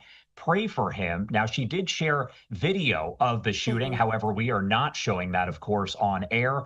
All of this just unfolding. We do not know exactly how Charlie is doing. Chip Roy there over in Texas saying praying and tweeting out also some of that video. As you mentioned, President Trump posting on Truth Social saying we must all pray for Charlie Kirk, who has been shot. A great guy from top to bottom. God bless him. Also, House Speaker Mike Johnson, please join us in praying for our good friend Charlie Kirk. Will Cain over at Fox News, he hosts his show around 4 p.m. saying, good Lord, pray for Charlie Kirk. Important to know, Will Cain has spoken, of course, with Charlie Kirk a lot, as Kirk is the CEO there of Turning Point USA. We've aired some of his events here on Live Now from Fox and, of course, on Fox News as well. Fox's Trey Yinks posting absolutely horrific. Keep Charlie Kirk in your thoughts and prayers. Madison Cawthorn, who is a former congressman, saying pray for Charlie Kirk. Reports are that he has been shot. As you mentioned, also Pete Hegseth saying prayers for Charlie Kirk, an incredible Christian, American, and human being. May the healing hand of Jesus Christ be upon him. And I know I'm kind of going through a lot of the tweets that are coming out, but they're happening in real time as we have Anna Paulina Luna saying, I am asking everyone in the country right now to pray for Charlie Kirk, a friend, a mentor, and someone that did not deserve this. Carrie Lake, everyone, please pray for Charlie Kirk. We also just saw a post here coming in from Eric Trump, the son of the president. Charlie Kirk is a great friend and an amazing person. Laura, Luke, Carolina, and I will be praying for him, his wife, Erica, and their 2 children. Still looking through all of these tweets in real time, as I mentioned. Jackie Heinrich over at Fox News saying vice president on Charlie Kirk shot at a Utah Valley University event. J.D. Vance, of course, saying a prayer for Charlie Kirk, a genuinely good guy and a young father. Benjamin Netanyahu, the prime minister there in Israel, saying praying for Charlie Kirk. So reaction not just coming in from across the U.S., but also from world leaders like Israel's prime minister, Benjamin Netanyahu. This is Charlie Kirk, who obviously has spoken with all of these different leaders. He's the CEO of Turning Point USA, a conservative group there. They do host a lot of different events. They've had a lot of these folks speaking there. The White House kind of sharing what we're hearing from President Trump at this hour. Quote, we must all pray for Charlie Kirk, who has been shot. A great guy from top to bottom. God bless him, President Donald J. Trump. I mean, this is, we're getting this reaction, as I mentioned, coming in from all over. And I mentioned what Representative Anna Paulina Luna had to say. She actually added to that post here saying, I would not be here if Charlie Kirk had not gotten me involved. I am asking everyone in the country right now to pray for him and his family. We are praying that he pulls through this. Charlie was shot at an event where he was speaking out against trans shooting violence. And so, yes, Josh Breslow there speaking and really helping us break down the very latest. We're still working behind the scenes really to get as many details as possible for you here on Live Now. And so as we're still waiting to learn more information, it's really been heartbreaking. We might potentially have a shot there outside of the hospital where he's been taken. We want to hold off and showing that just in case that's the right or the wrong. But again, all of this happens so quickly when it happens there with a shooting like this. Everyone's working to get in place. But like you said, we see there from the White House, putting it up on your screen. This is the hospital as well. This is where Charlie Kirk has been taken. Josh, I mean, we're just now getting some of these images, and it's interesting to see that all of this law enforcement presence already outside. You can see the yellow tape all around. Yeah, notice that crime scene tape is up, which you don't necessarily see at a hospital, but they're obviously, trying to keep everything under control as they're gathering the information. You can see the police vehicles there, flashing lights. They are doing everything they can. Now, I'm trying to figure out, because it almost looks as though this might actually be at the school rather than the hospital. Still trying to figure all of that out. Not sure if the hospital is part of the school, but either way, you can see that crime scene tape up, officers investigating, and actually Attorney General Pam Bondi just putting out FBI and ATF agents were on the scene. Pray for Charlie. Senator Ashley Moody saying, my office is monitoring the situation at Utah Valley University.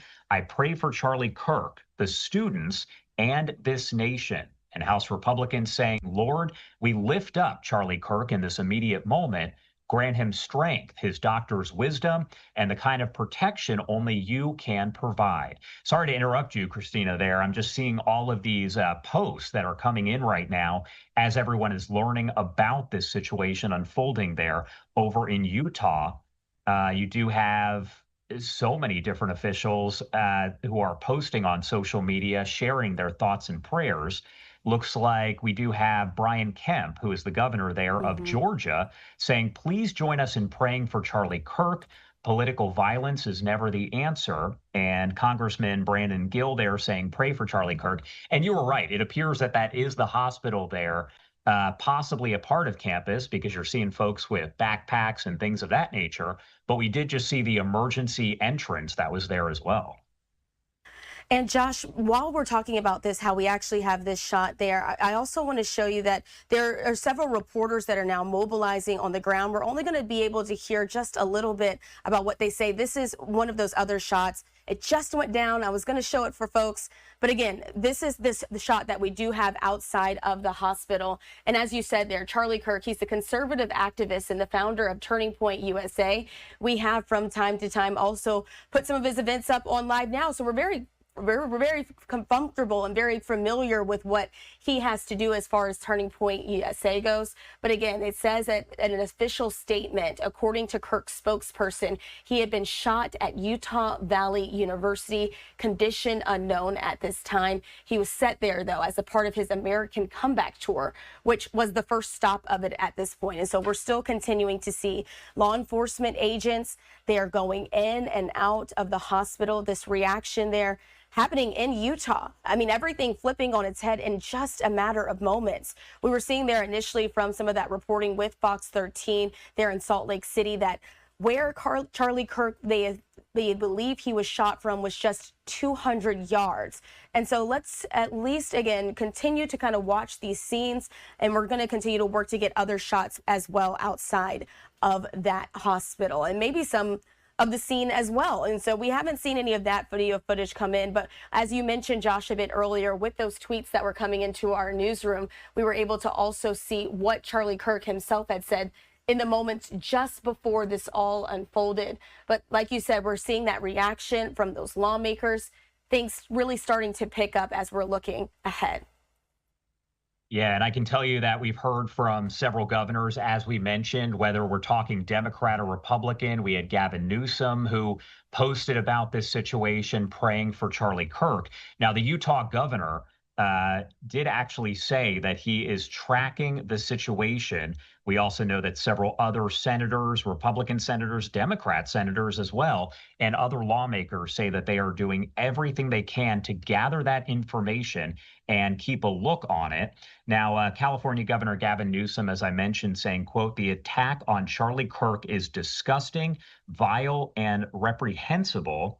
We also heard from Kash Patel there with the FBI, saying the FBI is closely monitoring reports of the tragic shooting involving Charlie Kirk. He said agents will be on the scene very quickly. Marjorie Taylor Greene of Georgia saying they just shot Charlie Kirk, a married young man and father who stands on college campuses and encourages young people to get married, have children, stop abortion, and simply live a life for God. I'm praying that he survives. And as we mentioned right there, Gavin Newsom, governor of California, it doesn't matter what side of the aisle you're on, but he did make sure to post about this to share his thoughts and say that he's praying for everyone. And it looks Josh, like they're let's listen speaking in to as they are students. interviewing some of these folks right outside. Let's listen. Decided to go watch Charlie Kirk between my classes, so. My name is Paris. I just wanted to come and watch what I thought would be a civil conversation, and it turned completely different. What did you see? I looked down when it happened, but... So basically, I heard a loud bang, which I figured a shot would be a little bit louder, but I just saw it hit him in the chest, and then all of a sudden just tons of blood gushing right out where his heart is, and then he like fell over and slumped down, and everybody got down and was screaming, and then we all ran. Can you describe just, did he appear to be moving afterward or what? Not at all. I personally believe he was dead on impact. Oh my goodness. What happened after that? What did you see? Everyone got down. Everyone was so scared, and I just grabbed her, and my boss was with us, which is her mom. She was like, run, and we finally got up and followed the crowd, and I just kept holding her. I don't even have my shoes on. I left my keys, and everyone's just like scared. Like it's traumatizing. Like, you know, it scares. Like, I don't even want to go to school tomorrow, you know? Yeah. So I agree with that statement. Yeah, I'm scared to go to school, but... You heard the one shot. Were there multiple shots or... Just one shot straight into Charlie Kirk, and that was it. And I think they got him. And did you see the person who fired the shot or anything like that? No, I just knew that it came to the right of me and went just directly into his heart. So. I got a picture of him. Did you... What did you see as far as... I mean... Was the crowd, how was the crowd reacting to him? I mean, he is somewhat known for being provocative, but what was going on beforehand? What was he talking about? So the first student got up and they were talking about religion, Mormonism, and Christianity, and the second student to get up was talking about transgenderism and how gun violence has been very frequent with that community, and that is when it happened. Pretty ironic. Yeah, right after, during... Right on that topic. Yeah, it's when he got shot in the heart. Yeah. What did you all see? You're joining us. What did you see? Well, I was about to enter the building. I heard what I thought was a gunshot, and I hurried and took cover.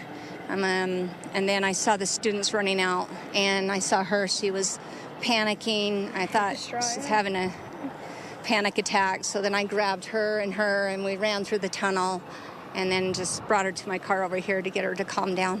So, yeah. You? I was watching from pretty close up, and I heard a pop, and I thought, no, that nobody's shooting firecrackers, right? This is the middle of the day. And then I watched a fountain of blood come out of the side of his neck like a water fountain, and it was surreal. Everyone dropped, and I was like, where's the gunman? I don't see any gunman. And then I dropped, because I'm just a very logical thinker like that. And so, yeah, and then a friend of mine drove me over here, just barely dropped me off, but he got a picture of the gunman, and it's pretty embarrassing. He got his pants pulled down as they took him down, and he sent me a picture. He was wearing garment bottoms, or what looked like white knee shorts. Just, you know, Utah. Obviously a volatile situation, and what was the crowd's reaction when all of this happened? You said you were up, you were standing there, you know, a little frozen, it sounds like. What was the crowd's reaction? Everyone freaked out and screamed, and then after everyone was leaving, there was just a lot of confusion until the cops started making everyone leave, because people were still standing around and talking and in clusters, but the majority had run. And so, you know, after that, the police forced everyone in, and they started roping off the courtyard in yellow police tape. And then as we were walking through the hall, policemen with large the campus was being shut down. What did y'all see with the police? Was there a police presence there from the beginning? You know, how did it unfold? Yeah, so there definitely was a police presence there. I saw some on top of the balcony above and some below. And of course, you have Kirk's own kind of bodyguards around. But I will definitely say we saw a lot more after the shooting, of course. Of course. You said you may have seen something? Well, I'm just saying Charlie Kirk is a hero. All right? He is. Absolutely. He's Pray for absolutely him. a hero. We don't know if he's still alive. Everybody in there was very concerned for him. And all I could think of was go towards Charlie because I just want to know if he was okay. You know, a lot of people like him. He's a very courageous man. What did you see? Can you just recap what you saw? Yeah, I saw him just go over to the side. So everybody then dispersed and ran into the buildings or all over. But so I went toward Charlie, and then pretty soon they got somebody. The police arrested someone. They were dragging him all the way down. Older white hair, blue shirt. You know, so I hope that was him. I hope they got him. And you all are physically okay? I mean, I know what you experienced was certainly very traumatic, but you're physically unharmed? Yeah, the man who, after they took him down, he yelled, "I'd do it again." Wow. I think his name was George. All right, we're going to send it back to you. We'll continue to talk to people who witnessed this and update you as we get more information. Okay, can I have a hug? All right, our thanks to our partners there at Fox 13 in Utah. They were breaking down the very latest. I mean, that's the first witness sound that we heard. And so I want to bring back into the conversation here with me my colleague, Josh Breslow. We're going to be bringing in some of our law enforcement experts as well here in just a couple of moments. I mean, it was really heartbreaking to hear that. They were there as it happened. Josh, they were describing a very emotional scene. In fact, right now, they're still hugging in the aftermath of all of this, and they're interacting with one another. This is powerful video. Thank you for, even just doing the news and making sure that everybody knows what's going on and telling the truth, you know? So, yeah. It's very powerful video, again, as we were seeing them hug and react, Josh. Yeah, and I was going to say, one thing that's interesting, they obviously were very descriptive, but I can't tell if they're talking to more people. Let's listen. Pariscole. I think she's sort of just giving her name as you normally do in those situations, spelling and understanding. But it was all of them there talking about the moments that had happened. And again, if people are not familiar with Charlie Kirk, I want to put up some video on the screen. This is the man that we're talking about. He's the CEO and founder of Turning Point. And so what we now know there is that he was shot while at an event at Utah Valley University. And so we were just hearing from some of those witnesses. They were talking about the moments when he was on stage. They were excited, Josh, saying that they wanted to see him go to that event. And that's why they showed up. But horrific moments just a little while after it started.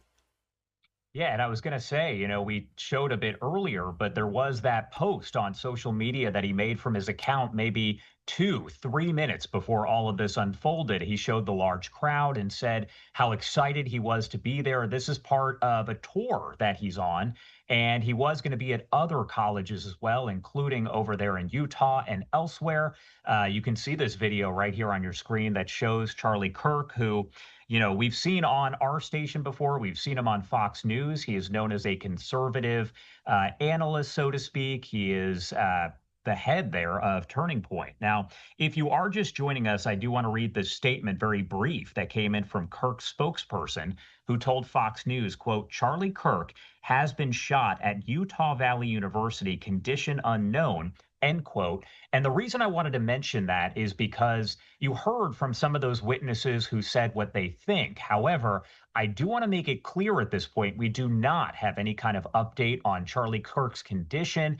At this point, we don't know what his injuries are. So I wanted to make that clear, despite what witnesses are saying as far as what they think happened. We also know that video posted from the event did show Kirk being shot as he spoke to the crowd from under what appeared to be a white pop-up tent. And after the shot, the crowd dispersed, and you could hear folks actually shouting there, "Run, run, run." The videos, of course, being circulated elsewhere. We are not showing them to you right now here on Live Now from Fox as we work to gather more information on Kirk's condition there. But what you're looking at is some of the live images that we have that show the hospital at this point.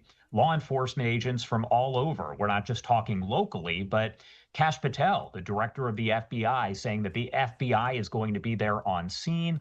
He did say, quote, "We are closely monitoring reports of the tragic shooting involving Charlie Kirk at Utah Valley University. Our thoughts are with Charlie, his loved ones, and everyone affected. Agents will be on the scene quickly, and the FBI stands in full support of the ongoing response and investigation." As we mentioned, Kirk scheduled to appear there at Utah Valley University today as part of that American Comeback Tour, with another stop, as I mentioned, there at Utah State University later in the month. We know, of course, that protesters' petitions had been signed. And Christina, you were talking about one of those a bit earlier, petitions that were being signed by thousands of people saying, we don't want him here on the university. And unfortunately, we see what's happened here. Absolutely. And so we do know that that was signed by some of those faculty members. I'll be able to pull it up in just a little bit for you. But I do want to now bring into the conversation, again, want to reset here as we're approaching the half hour. My appreciation to my colleague, Josh Breslow. He's really helping us to guide us through what we now know as Charlie Kirk has been shot at Utah Valley University. And also now joining us is Scott Duffy, retired and former FBI agent. Scott, thanks so much for being with us here on Live Now. I mean, we've had you on in so many of these situations, and this is yet another one. Breaking news here that Charlie Kirk has been shot on the campus's university. Are you able to hear me right now, Scott? I think we do have to work on the audio behind the scenes here so that Scott's able to hear us, but we're going to be talking with him in just a little while. Just like you said, Josh, we did have that repost that was up there from the FBI director, Kash Patel. He is the current FBI director, talking about the response that they expect to. So we're hopeful that once we're able to get Scott on here, he can provide us some insight into what happens in an investigation on the federal level when something like this happens. Obviously, initially, as we can see here from our own vantage point, it's those local law enforcement that begin to respond there. So I'm going to continue to put this up on the screen, that live vantage point that we have there in Utah. And we've been watching this shot. This is the one where we were able to hear from some of those witnesses describing really quite graphically the moment that they witnessed there on the scene, saying that they saw him being shot and fall over onto the stage.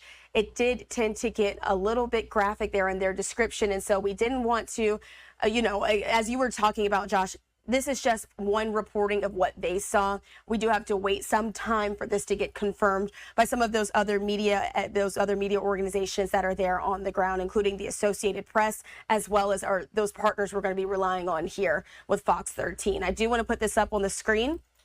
This is also from the university. They are putting this out, saying today at about 12:10, a shot was fired at the about 45 minutes or so, if I'm not mistaken here, to when these first reports that we started seeing them come into our newsroom. Yeah, so if we're looking at the time there, if they say it was about 12:10 local time, that should, in theory, be about 2:10 their time. So a little over an hour at this point. But as we know, word did start to circulate very quickly. There were social media posts that were coming out. We've heard from President Trump already, who has spoken at events beside Charlie Kirk, and the Trump War Room actually posting a photo from Team Trump saying, "Pray for Charlie Kirk." It does have a heart emoji and prayer hands. We also know from Fox News, they spoke with a spokesperson who did confirm the shooting, but now UVU also confirming that the shooting happened and that a suspect is in custody.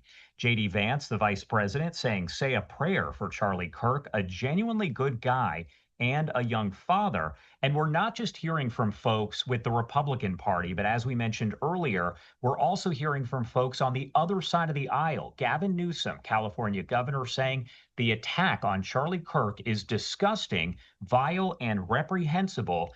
In the United States of America, we must reject political violence in every form.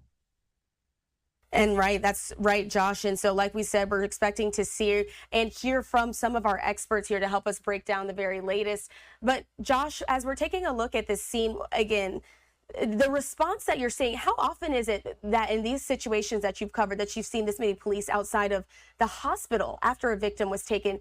Because this isn't where everything happened. It all happened over at the university. Mm-hmm.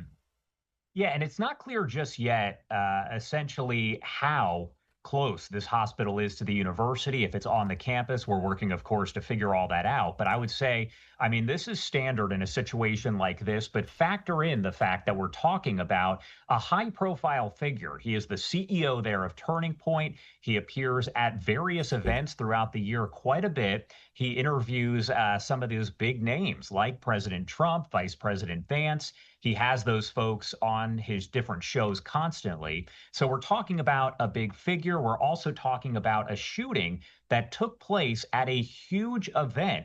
We saw Charlie Kirk post on his Twitter page some of the images from right before all of this happened. It looks like we're actually getting more reaction here, Christina. Let's listen in.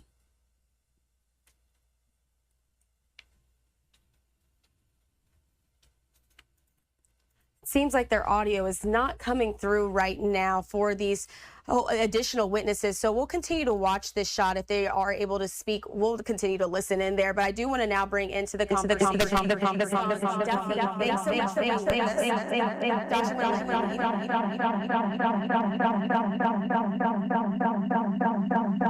We might be having some audio issues there with our Zoom as we're trying to bring that guest on. So what we're going to do in the meantime, as Josh said, it does look like we are getting some reaction there from some of those on the campus. Let's continue to see if we can try to listen back in.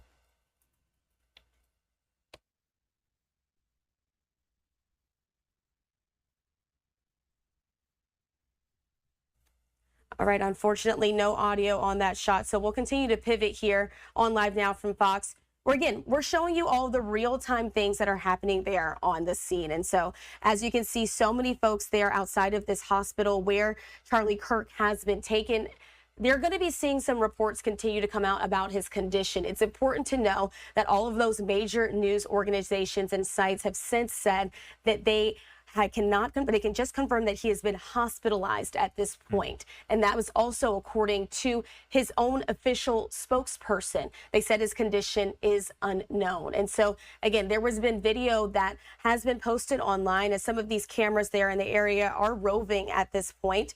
But again, here, just watching this, it does appear that we have audio back on that other shot where they were listening into those witnesses. Let's listen. Yeah, it was scary. Yeah. Were you guys here to like kind of watch the debates or anything that happened? No, we just take classes here. Yeah, I was just planning just going to my class today. So, yeah. What are you guys gonna do now? Were you guys evacuated at all from the school, or you guys? We just decided to leave. Yeah, we weren't gonna I was stay. actually told to go back to class, but Yeah. I'm not doing that. So yeah, is class still? No, I think they've evacuated everybody now. Yep. Okay. Yeah. So, not going back. I don't know, I just wanted to help you out. Yeah. If you want to hold this. Anything else that you guys, I'm sorry, I missed half the conversation. Yeah. No, you're okay. How do you guys feel right now? Scared or anything? We just want to go home. We want to go home. We took the train, so we can't really find out how to get back because the campus is closed. So The whole campus, yeah. there's not really a way to walk back. So it's closed even to students? Yeah. That's what it sounds like. So, yeah, they evacuated everyone. So you really have no other options where to go right now? We're not sure yet. Yeah, We're trying to figure it out. We're trying to figure it out. We're walking back. We're trying to walk back. We're trying to see if they'll let us in to get across. Yeah. And again, sorry if I'm repeating the question. No, it's okay. What do you think this, shooting is going to impact, I think, on a broader scale? Do you think it's going to kind of cause an uproar or anything? Well, from what I'm hearing, if it's true, the guy who got shot, he was a pretty big influence in whatever was going, like their agenda, right? So I don't know. I hope it all gets figured out, and I really don't want this to happen again. Yeah, I don't know. I don't know. From what I heard, it was a sniper from a long ways away. So I don't know. I think the focus of this should probably be on probably some sort of gun control or something like that, Yeah, so that things like this can't happen again. Thank you guys so much for doing that. Thank you. Have a good day. All right, as you see, there are more witnesses there speaking with those local reporters on the ground, bringing back into the conversation. Scott, we've had a rough road to try to get you on the show, but of course, with this being such a serious topic there, we wanted to get your expertise here, as we now know that Charlie Kirk has been shot. He was taken to a local hospital there at Utah Valley University nearby, and so we've been hearing some of that reaction from those witnesses. I want to go back to the first set of witnesses that we heard from. They were speaking there with some of our partners at FOX 13, saying what they saw. They said they were at this event. It was a large amount of people. They saw Kirk standing on the stage before what they believe. They heard some sort of noise, which they believe was gunfire. We do know he's been shot at this point before he collapsed on stage. That's one of those scenes that you're saying that you see painted out of almost a movie. It's very frightening. Scott, what's your first take as you're kind of looking ahead and watching what you saw there? Yeah, good afternoon, Christina. Thanks for having me on. So shock like anything else, very similar type of an attack with regards to Charlie Kirk. So you have someone who's scheduled to meet and talk with a large crowd. And so that gives anybody out there who is looking to do harm to such a person that they obviously don't agree with and want to take up violence to oppose that view, that they're going to do so in a public place. So like when President Trump was the attempt assassination on his life back in Butler, Pennsylvania, you had a shooter who is intending to do harm to President Trump, and then of course hurt and killed others in the crowd. So it's treated as a mass shooting, like any other active shooter. You have a very chaotic scene. You have a lot of people. So not only the bullet itself that is fired, but then you have the chaotic scene of everybody fleeing that scene to get to safety, and so you have all the domino effect of injuries and whatever may happen as a result.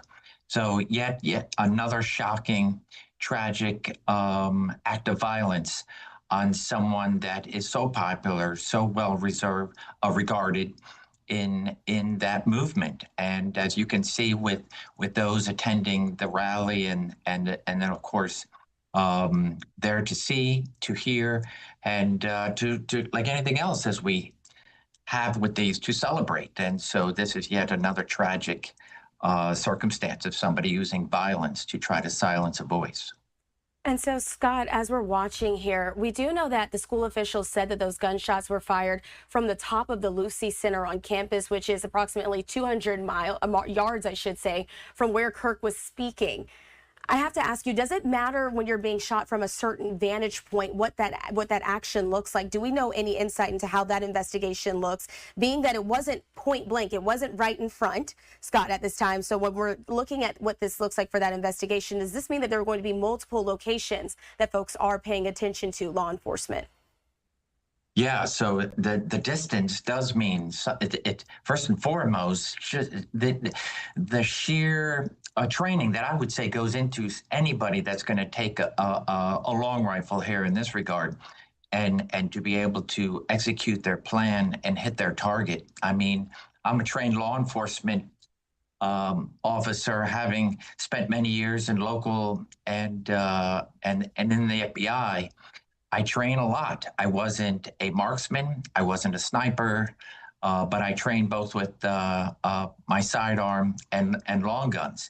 And I can tell you, for someone who trains regularly, that a 25-yard and a 50-yard is difficult. And so if the reports are correct that shot came from in excess of that and possibly 200 yards, you're talking about someone who has a tremendous amount of training, and to be able to have hit their target is just astounding. And then, of course, what does that do? That everything from the point of the shooting to the end, all that is a tremendous amount of area to cover, to secure, and secure that crime scene. And I was going to ask you, Scott, because you and I have talked about this in the past, but when we talk about responding to a situation like this, as you said, it's chaotic. You have different agencies that are responding. The call comes out.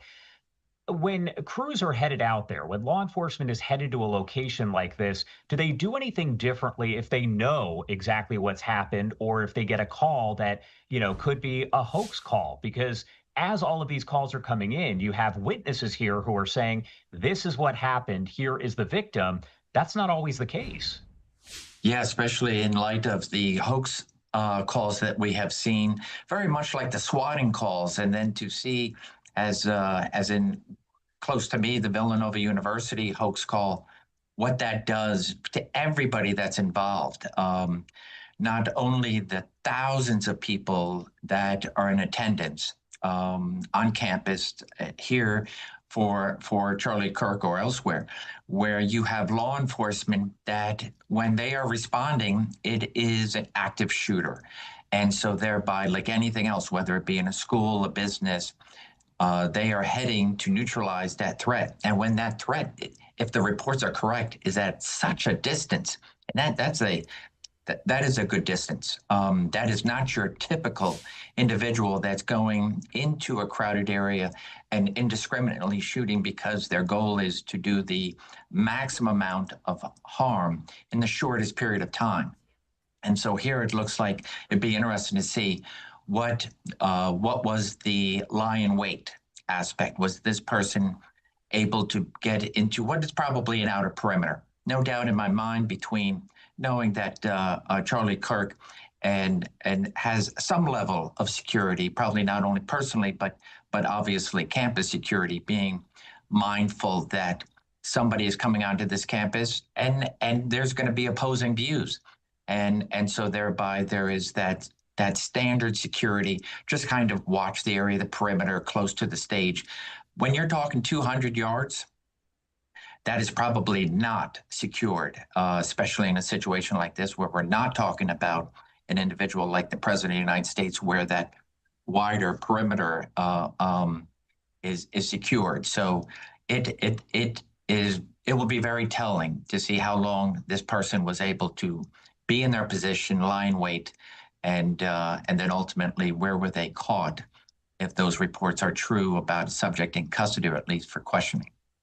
And I was going to ask you that, Scott, when it pertains to what's next in this investigation, I want to ask about a few things that happened in the direct aftermath. As we could see from that vantage point that we have outside of the hospital, we've seen police tape around the area and really just such a huge response. Is this going to affect how normal operations are for the town at this point in time? And also to add to that, we know that the FBI director, Kash Patel, said there are agents on the way. How long does it take for them to get on scene, assess, and do they take the lead in this investigation over from some of those local partners who were already directly there to respond on scene? So a couple of things there, Christina. So the FBI, I imagine, will be in an assist role. And when I say assist, that means they're doing everything in their power as if they were the lead agency. But they are going to be in an assist role, not only offering their resources for the evidence response team, because then you could bring in agents and analysts who are on these evidence response teams from all over. So ultimately, it's securing that scene and ensuring that that scene remains undisturbed until the proper authorities, that is a CSI and evidence response teams, our teams are called ERT, evidence response team, arrive and then be able to do the painstaking, methodical crime scene search and securing of all pieces of evidence. And so thereby, the local authorities, I imagine, would be the forefront, the lead agency, and the FBI and other agencies assistant, but the FBI here in particular. If we can determine, that is, the investigation can determine that there is some sort of federal nexus here, where you have Charlie Kirk, who is not, who's responding, traveling in from another state.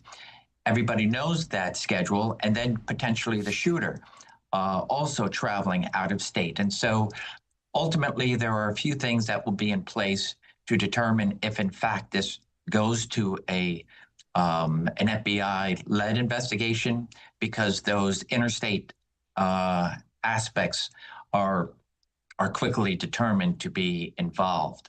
And so thereby I see definitely a joint, investigation, and then this could very well turn into be a federal and FBI-led investigation. Scott, one question I thought about here, when you're talking about an event like this that is attended by so many people, we've seen all of the videos that are circulating on social media very quickly, but you have gunshots. A lot of people take off running, so you don't have as many witnesses that are sticking around. Does that make it difficult at all for investigators to track down certain witnesses? Does that matter at this point? Yeah, and that's where I would say the FBI is able to offer additional assistance so they can set up a tip line. Ultimately, what is the job of law enforcement is to get in and secure the scene, neutralize the threat. Once that threat has been neutralized, it is now an investigation. And of course, dealing with any injuries other than that of Charlie Kirk being rushed to the hospital. Who else on that ground is injured, has some sort of evidence of blood and so forth, falling, whatever it may be. And so thereby, people do what they are trained to do: get out of that situation, save your life, and get as far away as possible.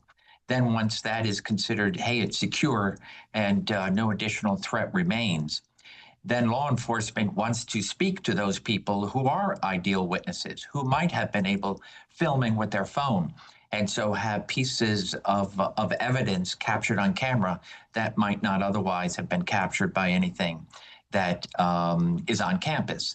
And so this is where the FBI, through their tip lines, can say, hey, if you were there, we would love to have your camera footage. We would love to speak with you. And so thereby, it's going to kind of backtrack, getting everybody that they can that will volunteer return back to the scene. If not back to the scene, definitely setting up interviews with the FBI and local law enforcement at a soon but later date. And for folks who are just joining us, we do want to kind of reset here and go over all of the details of what we know, because if you're just joining us, essentially you just know that Charlie Kirk has been shot. I do want to go over the details of what we know so far coming in from Fox News and other sources here, as Charlie Kirk, who is known as the conservative activist and founder of Turning Point, shot there, and the suspect is in custody. This all happening here at Utah Valley University, and they have released some very limited information. The Associated Press actually just putting out here seconds ago via sources that it appears that Charlie Kirk is listed there in critical condition after being shot at that event. Again, the Associated Press just putting that out. Now, according to Kirk's spokesperson, a very brief statement was released over to Fox News saying, quote, Charlie Kirk has been shot at Utah Valley University, condition unknown. Again, the Associated Press here just reporting he is in critical condition. Video posted from that event appeared to show Kirk being shot as he spoke to the crowd from under a white pop-up tent. And in those videos, after the shots fire, the crowd runs away, and onlookers there are heard screaming, run, run, run. Now, in a statement to Fox News, the Associate Vice President of Strategic Communication Management at Utah Valley University said the shooting happened sometime around 12:20 p.m. local time. So we're talking here maybe an hour and a half ago at this point. A lot of the information still developing, and we're getting reaction coming in from a lot of folks there. The statement that came in from the school said, quote, we had a speaker, Charlie Kirk, who was invited by a student group, Turning Point USA, who was speaking on campus today at noon. At about 12:20, shots were fired from a building about 200 yards from the speaker. To the best of our knowledge, the individual was hit and taken away immediately by his security personnel. The campus right now is going to be closed for the rest of the day, and campus police do have a suspect in custody. And while there's a lot of information floating around on social media, we want to make sure that we get the information from police specifically about who this suspect is, because that's something that you always see happen. You see, after an incident like this, people start circulating the information and say, this is who the shooter is, this is their photo, and then it turns out not to be true. So we want to make sure that we're in touch with police before we mention anything about this suspected shooter, other than the fact that they are in custody. Absolutely. And so our thanks to Josh Breslow for wrapping all of that up for us nicely, as well as Scott Duffy, a former FBI agent, giving us his insight on what he knows about such an active investigation. Scott, we appreciate your time as always. You've always been great when it comes to these breaking news incidents as that information just comes into our newsroom. Yeah, thank you, Christina and Josh. Thank you very much. All right, so we do want to continue to showcase some of the other video that we have here as well from the scene. Also want to make sure that folks know that we're going to be continuing to stay in non-stop coverage of this event as those details are still coming out. I mean, this is a very tragic situation that's unfolding. You can see the amount of response there from law enforcement and others in the community as they're talking here too. So what I want to do now is that we heard from just about well, that's actually right now live. We have some witnesses now speaking with Fox 13 there in Utah. Let's listen in. Crack, because of my past experience in law enforcement, I knew it was a gun. And then I tucked behind the corner and all the crowd started racing out. And after I saw the picture of who it was, I recognized him as to be George Zim, which I know him from Turning Point USA from last year when we went down and bused down to Arizona to help on the Trump campaign. So he was on the trip with you? Yes, on the bus. And that's the person you say you saw taken into custody? That's what it appeared to be. From a distance, it appeared to be him, which I had some bad vibes about him when I was on the bus with him, and even text several people saying he was making me feel very uncomfortable. You, sir, what did you see? Okay, yeah, I was there and I watched the shooting. It looked like that he got hit, a direct shot right to the heart. As soon as he was hit, he fell backwards, went to the side. The audience went to their knees. I stayed up a little bit because I wanted to see if anyone saw the shooting, if they would jump all over the guy. I saw nothing like that. The crowd was pushed me so that I went backstage, and they were going around me, and I stayed a little bit backstage, and I turned and looked, and they were arresting a guy by the name of George Zim. Yeah, I know the guy. I don't think he did it. I think they arrested the wrong guy. I think whoever did it was a good shooter, a sharp shooter. It was one shot right directly to the heart, and we need to find out who did this. I think there should be a research completely done that took place hours, maybe a day before anything went on. Who could be there and pull that trigger and do it? And I don't think it was George Zim. He was poor, broke. He maybe was on medication, a little bit loony boon, maybe a perfect person to pick and say that did it, but I don't think he did it at all. So at this point, but did you see him taken into custody? Did you see him with any kind of thing in his hand, any device in his hand or anything like that? Yeah, I saw when they actually put the handcuffs behind his back. I followed him when they took him to the trooper car when he was kneeling down, and I was just thinking he was very calm, very, whatever they wanted to do, he just went right along with whatever they were doing. But you didn't see anything in his hand or anything like that, did you? No, I did not. Gotcha. What was the crowd's reaction when this happened? Can you just describe what happened? You said you were just walking into the area and then this happened. Well, when I knew it was a gunshot, tucked behind the corner, and then I saw all the crowd running as fast as I could, and I was worried about people trampling each other. And I saw two college-age girls, one was having a panic attack. So I grabbed both of them because she was collapsing and rushed her down underneath the tunnel and got her to calm down, then put her in my car and got her hold of her parents. So I think it's very suspect that he was talking about guns right when he was shot. That just didn't add up. It's almost felt like that the person that was asking the questions about gun knew it was going to happen. And I hope they grab him too and question him. Thank you both very much, and we'll send it back to you. All right, as you see there, just wanted to get some of that reaction from those witnesses there. I do want to preface, though, as we were just listening in there, we heard one of the men, one of those witnesses, he was very fired up and passionate about what he believes he saw. He named names. We're not doing that here on Live Now from Fox. Not yet. We need to have some of this information fully vetted by all of those sources before we report on anything. And ultimately, he was saying he didn't think they arrested the right guy. Again, that's not coming from any of those officials. And here on Live Now, we will wait until we get official confirmation before we report that. And so I want to bring back into the conversation here my colleague Josh Breslow. Josh, I know we've been talking here with some of our experts. We're going to continue to do the same. We're getting the next one set up here behind the scenes. He was a special agent, former special agent, so should be able to provide some good context for us. as we're having this conversation, I mean, what we now know, Josh, is that Charlie Kirk was attending this event at Utah Valley University.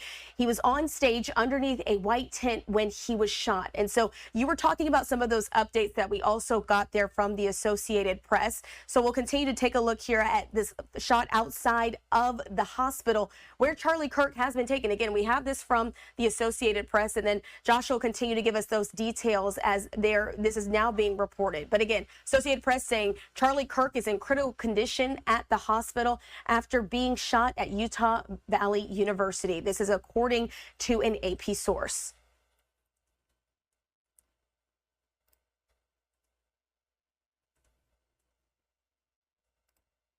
Known as a conservative voice. He is young, 31 years old, and is the CEO there of Turning Point USA. Again, he's known on the conservative circuit there. So you do have a lot of reaction that's coming in instantly from people like Representative Marjorie Taylor Greene of Georgia saying Charlie Kirk has been shot. Pray for him. You also have President Trump, who has posted something similar. Vice President J.D. Vance, but also want to note that you have folks on both sides of the aisle that are showing their concern. They're asking for prayers there for Charlie. That includes Gavin Newsom, the governor there over in California. So again, this transcends party lines as you have folks there that are asking for prayers. They're putting their thoughts out there. They want to make sure that Charlie is okay. Again, we do have this post here from the Associated Press that you're looking at, as they are now officially reporting that Charlie Kirk is listed there at the hospital in critical condition. We know that a suspect is in custody. However, we do not know that person's name. We do not know anything about them. You've heard some of that witness sound that we did play for you. Again, we play those feeds raw and unfiltered. So sometimes you hear things that are not confirmed by police. And at this point, I do want to point out that none of the information about the suspect is confirmed from law enforcement. And that is where we're making sure to take our information from. And it's also important to note, as I mentioned here, that we are getting reaction from both sides of the aisle. That includes Zoran Mamdani, who is a Democrat, but is expected really polling right here to possibly be the next mayor of New York City. He posted on social media saying, "I'm horrified by the shooting of Charlie Kirk at a college event in Utah. Political violence has no place in our country." Also, J.D. Vance, as I mentioned, saying, "Say a prayer for Charlie Kirk, a genuinely good guy and a young father." And you can see some of the video there on your screen. Alex Michelson, who previously worked at Fox 11 LA, has done several one-on-one interviews with Charlie. And these are from some of the events with Turning Point that you've seen right here on Live Now from Fox with some big conservative names, including Vice President Vance and President Trump. Absolutely. And thanks to Josh Breslow again for continuing to break down the very latest as it's coming into our newsroom. And so we do want to continue on with our coverage here on Live Now from Fox. And it does appear that we do have yet another witness stepping up to make some remarks. Let's actually listen in there. Pivot, like Josh said, we like to bring these to you live, raw, and unfiltered. Let's listen in.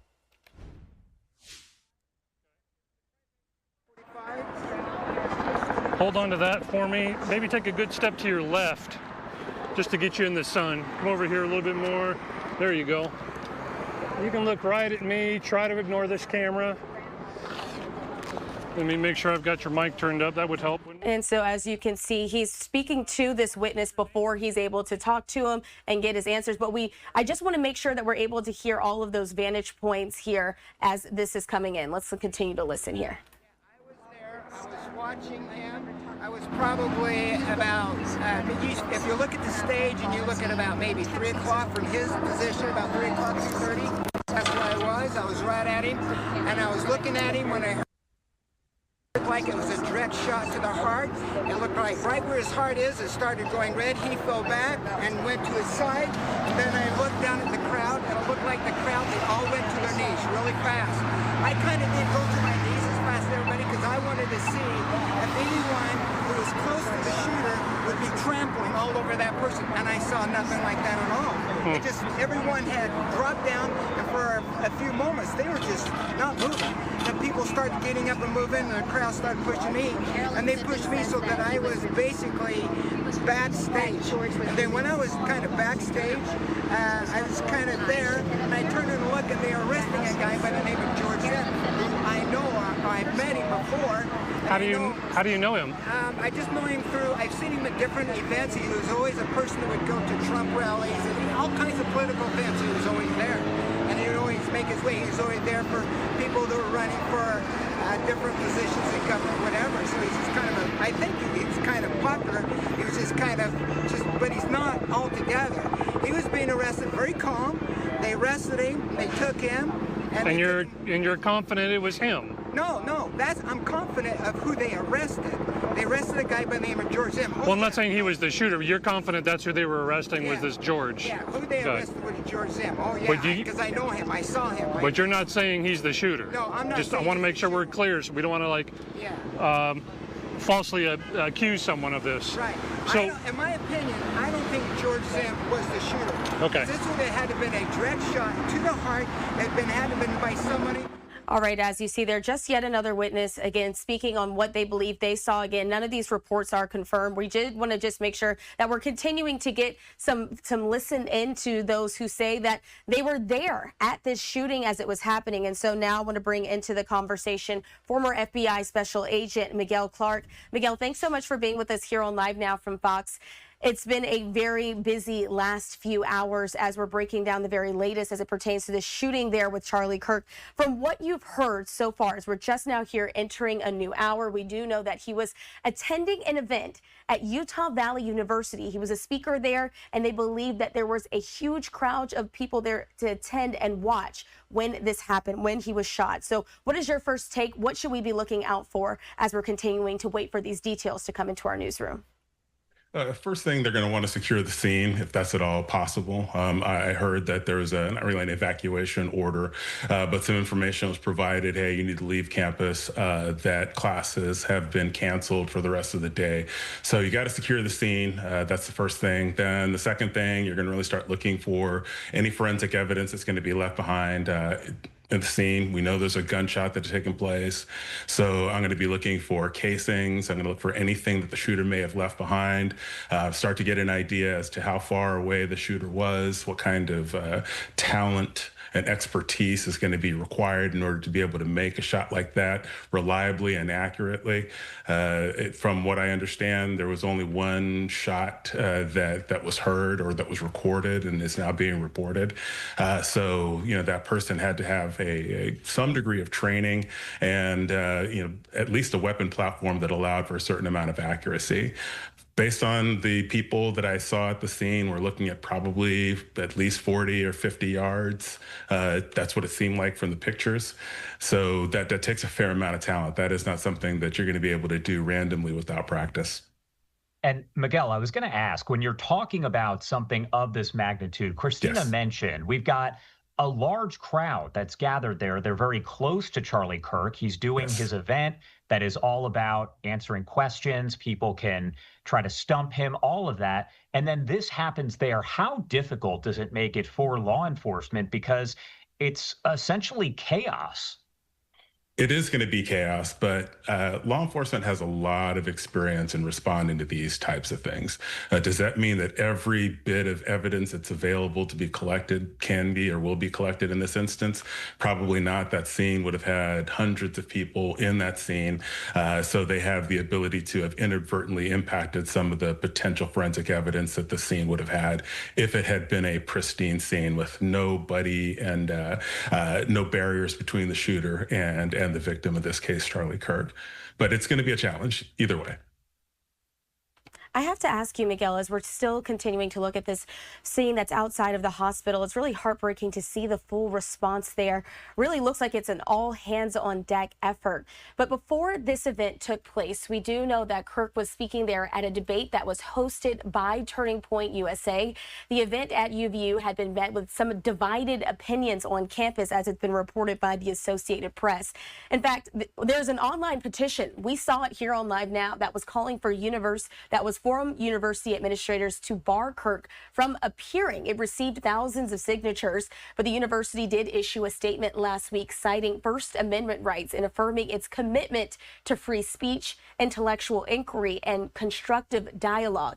In a situation like this, I have to ask you, Miguel, is security going to be up and maybe increased when they know that there are certain people who don't want a certain guest to be there? Is that something that the university likely did ahead of this? Probably not. This is supposed to be a dialogue, right? And we're not talking about somebody who's called for violence or who's called for the people that he interfaces with. He's not calling for bad things to happen to those individuals. He's engaging in a conversation with people who are willing. Nobody's being forced to attend. So in that type of a scenario, I'm not immediately going to think that we're going to need to increase security at the end of the day. So that's I don't think that there's anything about the event that automatically says that. Now, there's going to be two different perspectives when it comes to this. In higher education, you've got the need to keep people safe and the pursuit of the truth. And depending on where you stand on either one of those issues, you're going to make a priority of either trying to shut things down because you don't want bad things to happen, or saying, hey, we owe our students the ability for them to have additional information and for them to make up their own minds. So I can imagine that security is playing in there, and based on the makeup of the decision makers at the college, I would guess that, well, you can make a guess at the demographic of the decision makers because he was allowed to come and speak. And I did want to ask you, Miguel, as we continue to learn all of the information here, we see posts on social media that pop up. You have people who say, this is what happened. This is what happened. They post, doctored photos. There's incorrect information. So for law enforcement, how difficult does that make it? What are kind of the pros and cons of social media in this age? Because you think back, 20, 30 years ago, that wouldn't even be an issue. So how does that kind of help law enforcement, but also maybe hurt them in their investigation? Well, we have gotten very good in law enforcement at collecting a broad swath of information. We routinely use open source information, things that are freely available. So we do know how to comb through that type of information and vet that against the physical evidence that is present. So for something like this, you've got a shooter. The shooter has an ideology. The shooter probably has something that they're really concerned about, an offense, a grievance that they may have. So there's going to be other information available to investigators that have the opportunity to highlight that grievance, what that might have been, what the motivation was. You're going to have folks that are probably close to that shooter, where he or she will have leaked his intentions. You're going to see some area of pre-planning and preparation. And then you're going to see, that him executing on that is what we saw here today. But it's extraordinarily difficult to leave no evidence and no forensic trace in planning and executing a crime. And I want to ask you here, when we're talking about, Miguel, Utah Valley University, for if people are not familiar with where this is and even what the university is, it's the state's largest public university. In fact, it has nearly 47,000 students. It's grown to become, again, the largest public university there in Utah, located about 40 miles south of Salt Lake City, which is the state's capital. When it comes to this investigation and bringing in outside resources and just even the measure of response that we're seeing there on the screen, how does that play a role in what we're anticipating to come here? Well, because it's a public university, there's going to be involvement from probably all types of government-related agencies. I'm sure that the governor is going to want to be involved in some way. He or she, I'm not sure the governor is, unfortunately, is going to want to have representation from law enforcement at that state level that's going to be present, because something like this happened at the university, or at the university, at the college. You said UVU. Is it a university or a college? But at that campus, if it's a state-related campus. It's a university, yes. Okay, so university, state-related campus, they're definitely going to want to have some presence from the governor's office there. All right, let's see if we can listen in. It does appear that more witnesses are stepping up to speak. Henry what? Henry Dells, sorry. Spell it so I get it correct. HENRYDELLS. DELOS, Dells. No, DELLS. Yeah, yes, sir. Right. Yeah. Student here? No, I was just, I run a construction company here, and I heard that Charlie was coming to town, so I came to just ask him a question. What'd you ask him? So I really agree with Charlie on a lot of things politically. So the only thing I didn't agree with him on was the concept of religion. And so that was the first question I asked him, was that Mormonism was more historically correct than Protestantism in regards to theology. And we had a nice conversation back and forth. We disagreed, of course.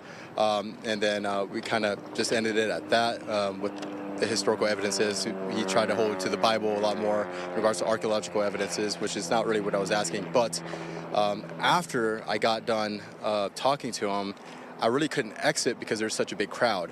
So I turned around, and like 10 to 20 seconds later, after I got done talking to Charlie, I saw that he was shot in the neck and that he was squirting blood everywhere. But I was piecing things together, and it was really weird because the second guest that I talked to, before I went and asked him the question, what I was going to ask him, he was talking to him about how he was going to ask about transgenderism or something like that, but nothing about shootings. And this is the irony that came to me, which was like, right when he asked that, not like 5-10 seconds later, he was shot. And not only that, right after that, someone confessed to it who had no weapon, which makes me think that it was clearly a setup and that multiple people were involved. So, but prior to that, that's all I saw because everyone was squirming. Did you see anybody fire a shot? I didn't see anyone fire a shot. I think it had to come from an elevated position for sure. And I think it had to have been a long rifle based off of how, so Charlie was like 10 yards in front of me from where my microphone was. So even if you have a pistol, if someone was talking about a pistol and all this stuff and shooting, it's hard to just hit an accurate shot with a pistol from 20 yards away.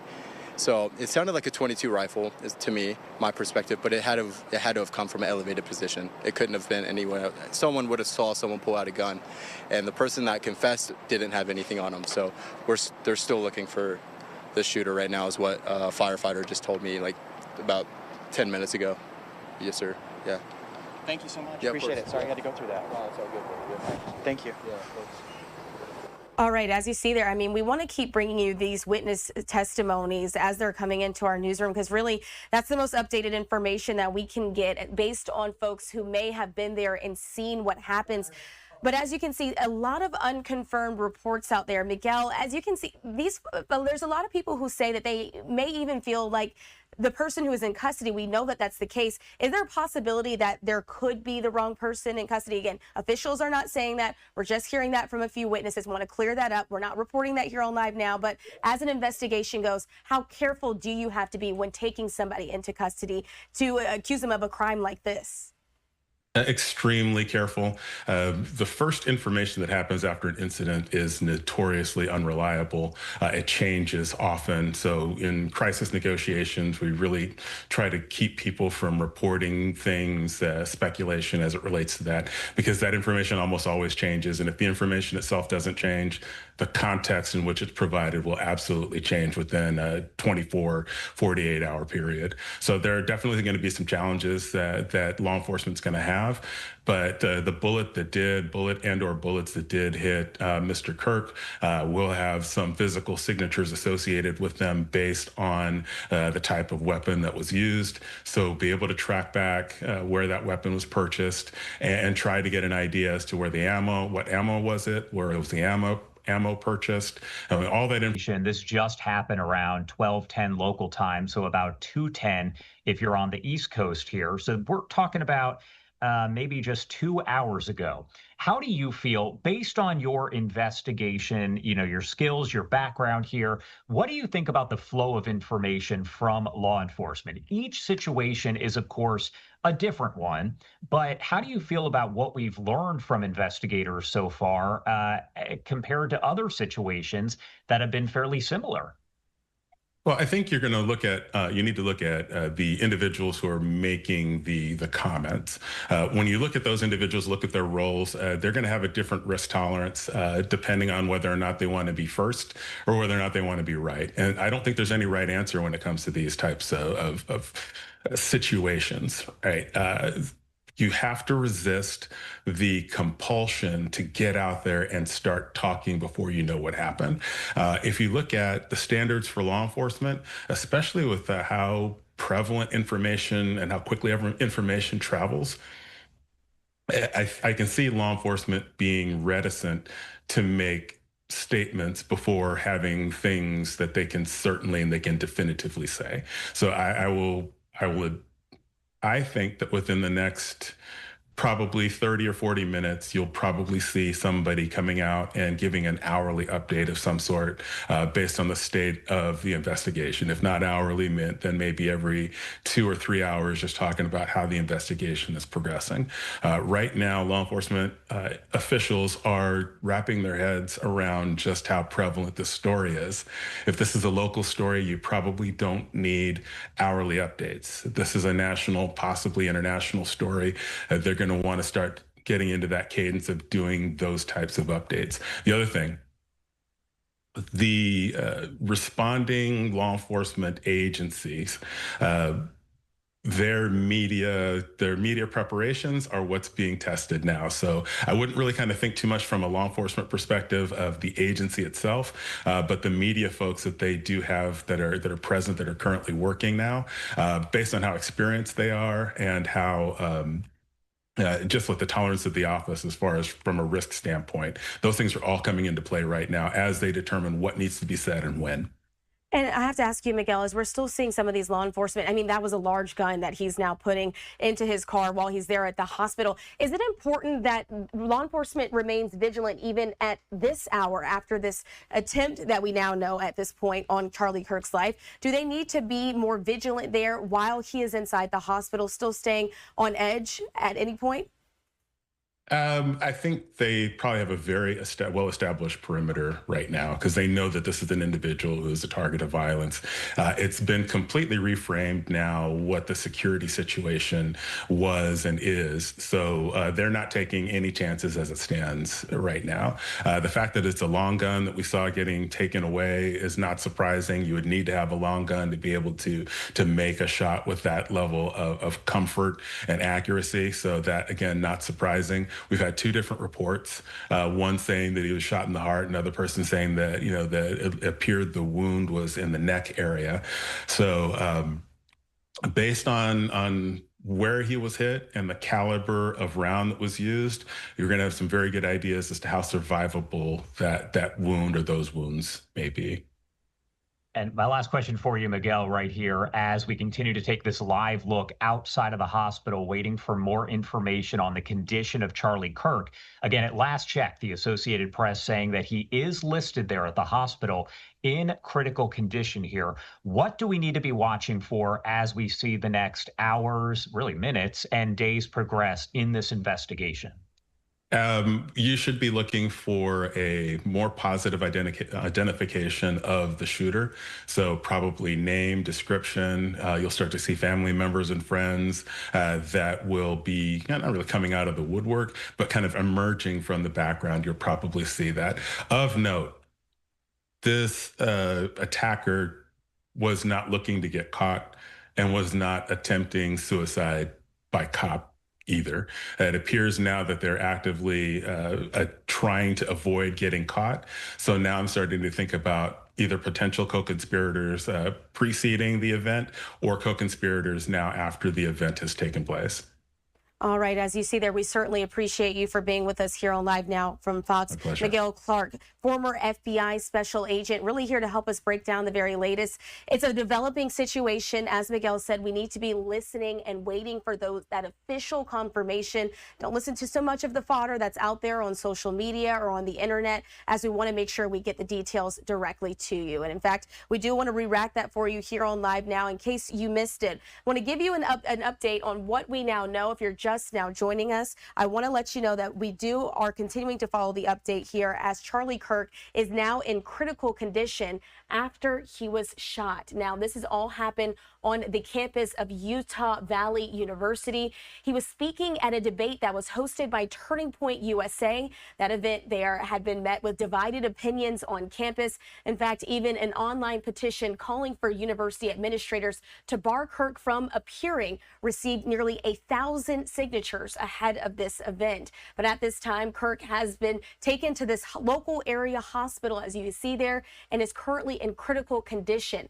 That's the latest update that we have from the Associated Press. A law enforcement official did brief there, was able to speak to the AP under the condition of anonymity. Of course, if you're not familiar with who Charlie Kirk is, he's the co-founder of Turning Point USA, founding that back in 2012 at the age of 18. He soon became a very regular presence on cable TV, where he talked a lot about some of the conservative values. And so we brought you this update here on Live Now from Fox. I'm now going to toss things over to my colleague there, Andy Mack. He's going to be taking the helm here in order to continue to keep you updated on the very latest.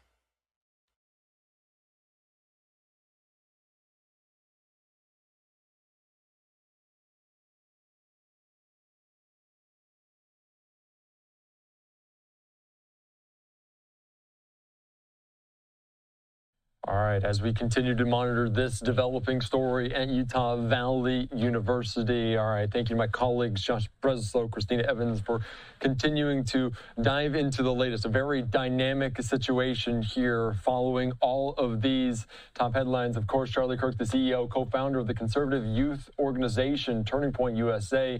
Right now, at the last check, critical condition after shots rang out there on that campus. We're hearing different commentary from eyewitnesses on the ground. We're also expecting to hear from Speaker Mike Johnson. Plenty of reaction from lawmakers as Charlie Kirk, a very familiar name and face within a lot of the conservative circles. Let's take you right now out to more witnesses on the ground in Orem, Utah, as they describe the scene.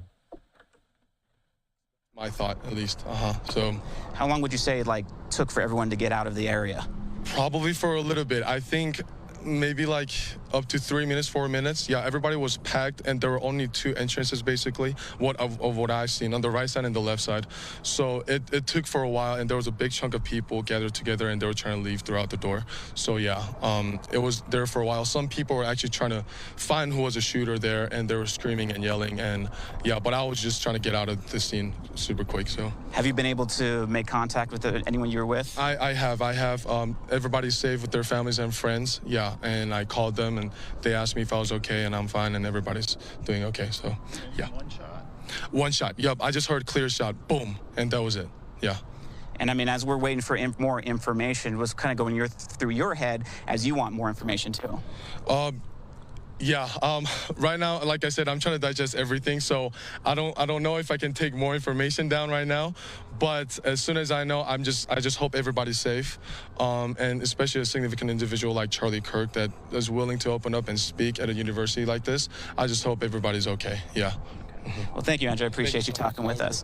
And so we're here on campus, and it's a ghost town. We walked through a little bit. Just listening in there, eyewitness described, they do say they did hear just one shot heard as he was speaking to a crowd, hundreds, thousands there on hand for this. Of course, AP continuing to report he's in critical condition after being shot there in Utah. Of course, videos posted on social media circulating, very disturbing, from Utah Valley University show Kirk speaking into a handheld microphone while sitting under a white tent with the slogans, "The American Comeback" and "Prove Me Wrong." A single shot rings out. Kirk can be reaching up with his right hand as blood potentially gushes from the side of his neck. Very disturbing, very dynamic scene. We're hearing from different people there on hand for this. Hundreds, thousands of people. We're going to hear from Speaker Mike Johnson here in just a short bit of time. But again, we've heard Charlie Kirk there so many times in different conservative circles. And this from the president saying we must all pray for Charlie Kirk, who has been shot, a great guy from top to bottom. God bless him. So plenty of reaction right now as we're also potentially hearing on the ground on Capitol Hill, Chip Roy, the Republican, speaking out. Let's listen in. Strong guy, he's a good man. I hope, praying for him. I don't know the status. I have no idea. I keep getting conflicting reports, so pray. All right, you just heard there, Chip Roy, conflicting reports right now about the condition in which Charlie Kirk is in right now, but the AP reporting critical condition. So we're going to continue to follow that here on Live Now from Fox. So this is just a scene there from the ground in Orem, Utah, on the campus of Utah Valley University. And I believe we're going to be joined right now by a reporter that was a witness to what transpired today. Eva Terry from Deseret News. You're live on Live Now from Fox right now. Can you hear me? Can you describe what you heard, what you saw today? Hey, yes, this is Eva Terry with Deseret News. I'm here also.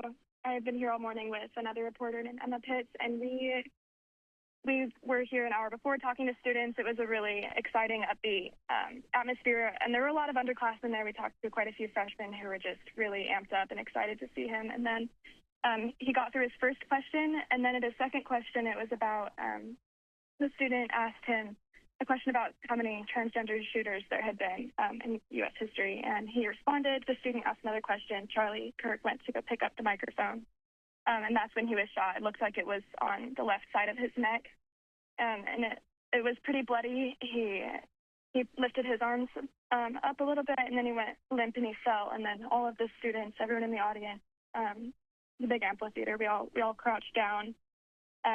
Stayed there for about 30 or 40 seconds and then just ran.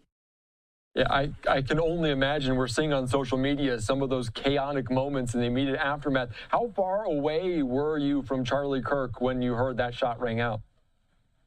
Emma and I were about 3 or 4 rows back of people, so we were really close. Can you describe the scene? Because like you mentioned, I can only imagine what someone is thinking in this moment. Can you describe the chaos right after that? Were there people tending to Charlie Kirk? Were there people running, potentially scared for their lives? I think everyone in the audience was just focused on, I don't want to also be shot, because it was clear that it was a shooter. It sounded like, I talked to some students afterwards. They said they thought it was a firecracker. It was a pretty, for gunshots, it was a pretty quiet pop. And then it just turned into chaos. So Emma and I ran about a minute or two into another classroom and then just went under a desk. And no one really knew what was going on. So we're in there, and the administrators in there didn't know what was going on either. All right, and obviously this is a very dynamic situation, very fluid. The AP reporting that Charlie Kirk remaining in critical condition. I do want to put up a post from Deseret News talking about the shooter, saying it was initially believed that the shooter was in custody. Officials now saying the suspect is not in custody. Can you provide any clarity? Do you know if they have a shooter? Are you aware of anything? So we initially thought that the shooter was a man who had been taken away by police. He looked like he was a man in his 50s or 60s, an older gentleman wearing a worker's uniform. But reports are that they're still looking for someone. So they've cleared all of the students off of campus. So yeah, we have no official reports of who the shooter is and if he's been caught. Is there a lockdown though? Because sometimes when active shooters like this, have you been alerted of a lockdown if they don't have a suspect? I have not been alerted of any official reporting from police yet, but they have removed all students from campus and it's completely shut down. All right, very good. And can you just set the scene one more time? Because Charlie Kirk does go to all of these college campuses coast to coast here and speak to them about the conservative values, about his mindset, about his perspective. But obviously there is the other side to it. Can you talk about that? How much people were excited for him to be there on the campus at UVU, but also I heard there was a petition against having him attend. Can you speak to that at all? Right. So there was a petition for him not to come. It was signed by a lot of people. And above him on the balcony, because it was in kind of a bowl. So there were probably 10 or 15 protesters with signs and one pride flag. But most of the people in the crowd were just really excited to see Charlie Kirk. Like we talked to one sophomore here at UVU who had a big cutout of Trump and people were wanting to take pictures with it. And there was an older couple behind us who came down from probably like 15 or 20 minutes away. And so generally everyone in the bowl who was actually participating in the event seemed really excited for him to be there. Have you ever spoken to Charlie Kirk? Because he does go to these campuses. He's in the news a lot. He's a commentator on all of these sorts of things. Have you ever had an audience with him? Have you ever spoken to Charlie Kirk yourself? So I have not not personally, but my friend and colleague Brigham Tomko just recently went down and did a profile of him in Florida. So he's had good correspondence with Charlie, and he just had praises to sing about him and how much he loved God and his family. And obviously, the rise to popularity, to prominence for Charlie Kirk was very quick. Can you describe that at all? If people aren't aware of who Charlie Kirk is, what he stands for, what he's about, can you describe that for our audience here? Yeah, so Charlie Kirk is the founder of TPUSA, which is a college conservative group. He has been doing these debates for a long time now, and he just really speaks to traditional conservative values. He's very pro-family. He's very pro-faith. He's very public about his faith. He's a very devout Christian. He's an evangelical.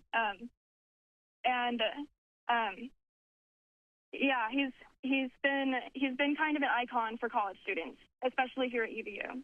Yeah, and obviously speaking to the kind of the youth movement, that was a big point of President Trump's win in November to get back the White House. I want to ask you, have you spoken to any witnesses? I imagine everyone is fleeing at the same time. You may have gone into the same classroom as people, students, otherwise there. What are they thinking? What are their sentiment right now? There was a lot of fear among the students, especially the younger girls who I talked to.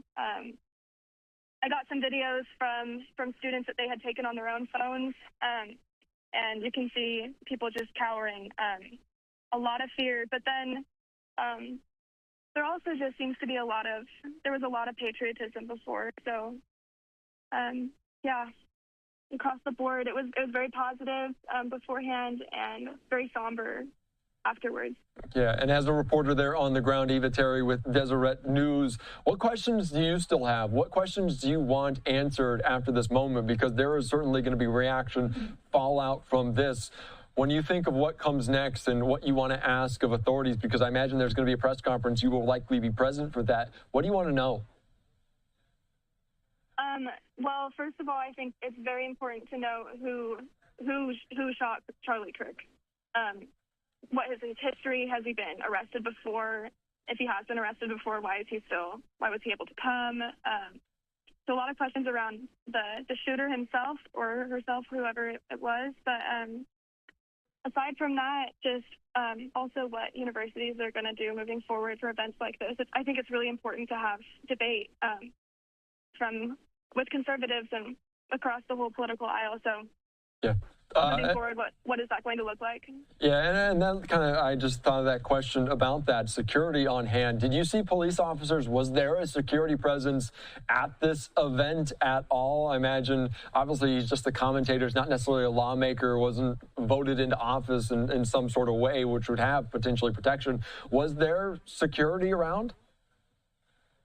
Right. So Emma, the other reporters here from Deseret News, Emma Pitts and we both had tickets, but there was no one checking tickets. There were no metal detectors. We came in. All the students had their backpacks, bags. Yeah, there was no vetting or anything as we were going into the event. We did see police officers on campus. We also saw Charlie Kirk had a team of a few security guards with him. They had a couple vans. Just with their own equipment and stuff, but I don't remember seeing any police officers in the audience or surrounding.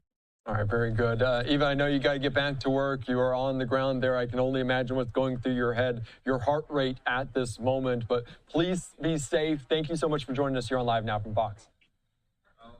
Thank you so much.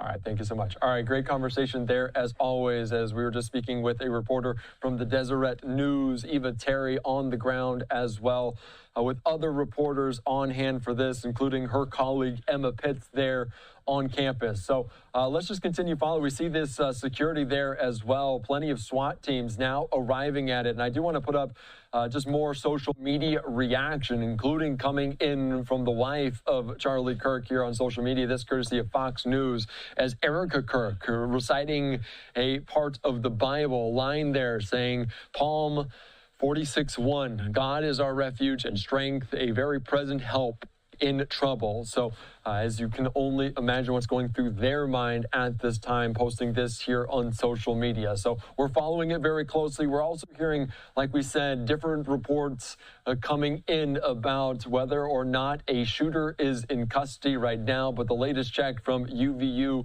they're saying the campus is closed, classes canceled, those on campus secure in a place until police officers can escort you safely off campus. We've seen some students there with their hands on their heads, leaving it here right now on Live Now from Fox. And let's take you right now out to some more sound from eyewitnesses of what they saw and heard today.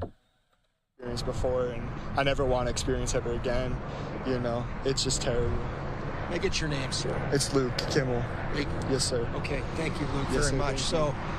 So we've heard more here just now from the members of the UVU base. All right, you're just listening in there to different members of that community in Orem, Utah. And if you're familiar with the location, it is just down the road, a few short blocks away there from BYU. So obviously a very dense populated area with young people coming out to this event. Again, just live pictures right now. You can see some students potentially that were on lockdown, arm in arm, leaving this right now. UVU saying the suspect is not in custody after Charlie Kirk was shot. We saw SWAT teams on hand for all of this, different angles right now. You can see their police getting out the back of their car, trying to manage it. Plenty of force on hand for this. And you can imagine they're going all out in terms of resources to try to apprehend this individual. And as we heard there from Deseret News on the ground for it, saying there was no metal detectors. There wasn't really any security present for this event. That will likely change in the future for different political commentators coming to different campuses. So obviously, just following that very closely. I do want to take you out to some more witness sound that we heard from just mere moments ago here, just to give you a sense of the scene. Again, very dynamic and fluid at this point. But let's listen into this here on Live Now from Fox and what they have to say of what's going on there on campus, of what they heard, what they saw.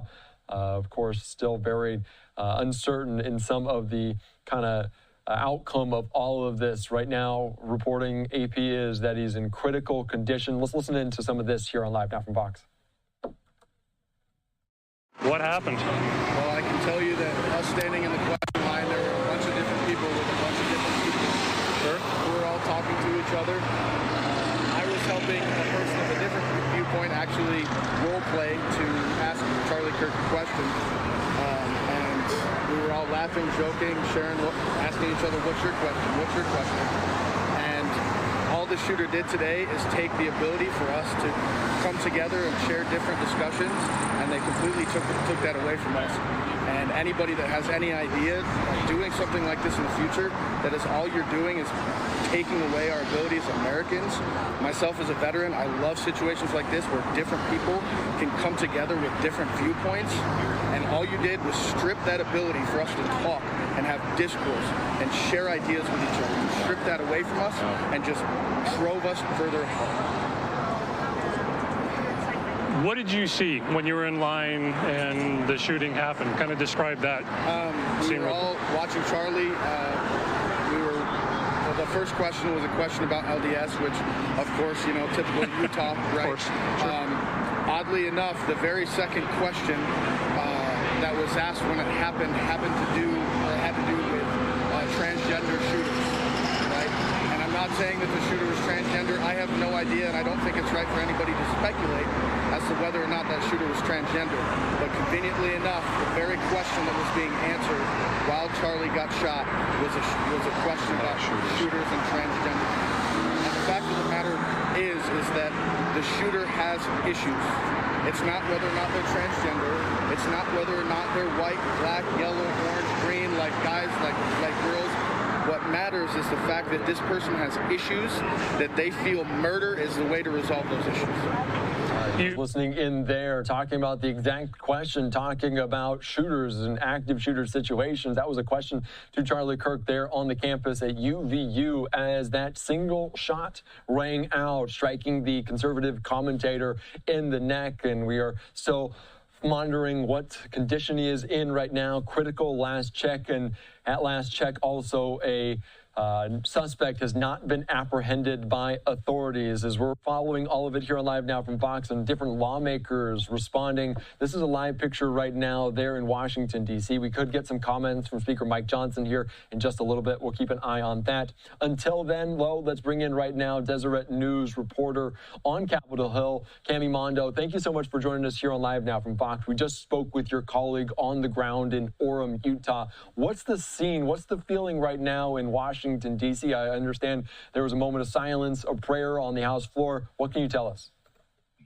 Right. Ever since this happened and the news broke, this has been one of those moments where I think I've seen the most people react so quickly. You're seeing reactions from both Republicans and Democrats just decrying and condemning this incident all around the place. You're seeing Republicans who are urging prayer for Charlie Kirk.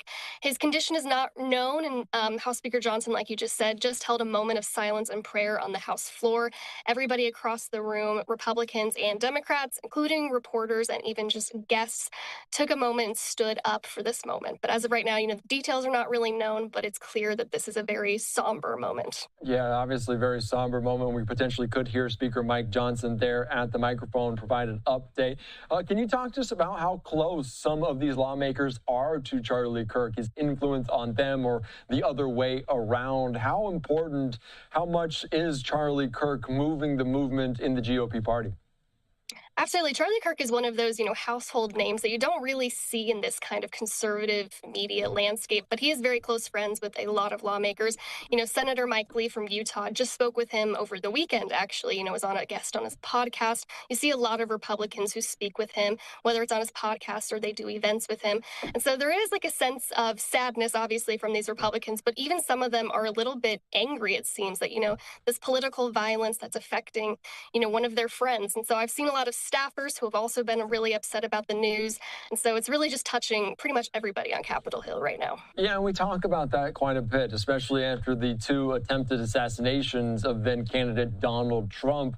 The temperature continues to be raised in that way, and not necessarily a good one. Is that the sentiment from lawmakers about that concern over political tension and political violence?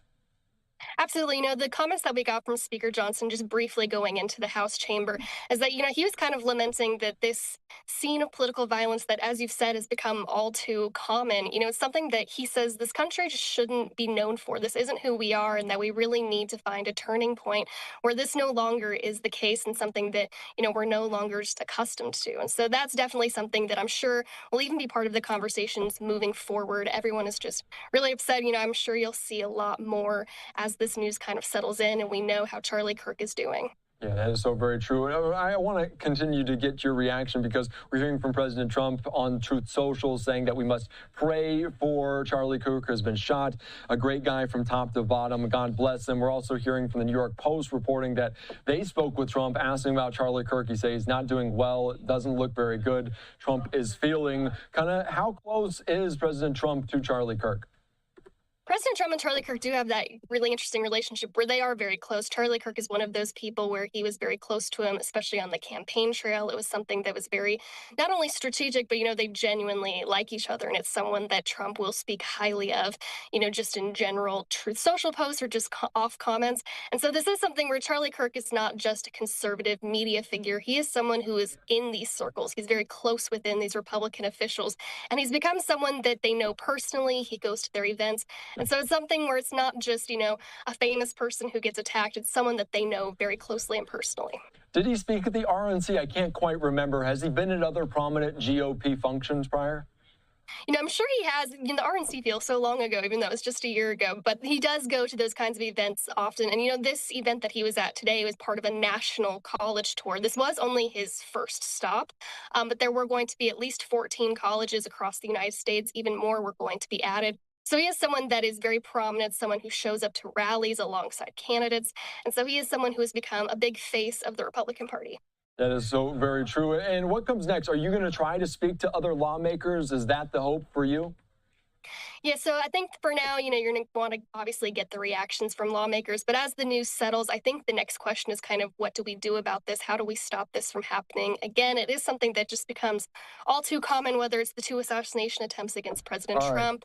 Cami, I got to cut you off real quickly because we are getting new reporting in right now from the president about Charlie Kirk, as this was actually a fatal shooting coming down right now on Truth Social from the president of the United States, saying the great, even legendary Charlie Kirk is dead. No one understood or had the heart of the youth in the United States of America better than Charlie. He was loved and admired by all, especially me, and now he is no longer with us. Melania, and my sympathies go out to his beautiful wife, Erica, family.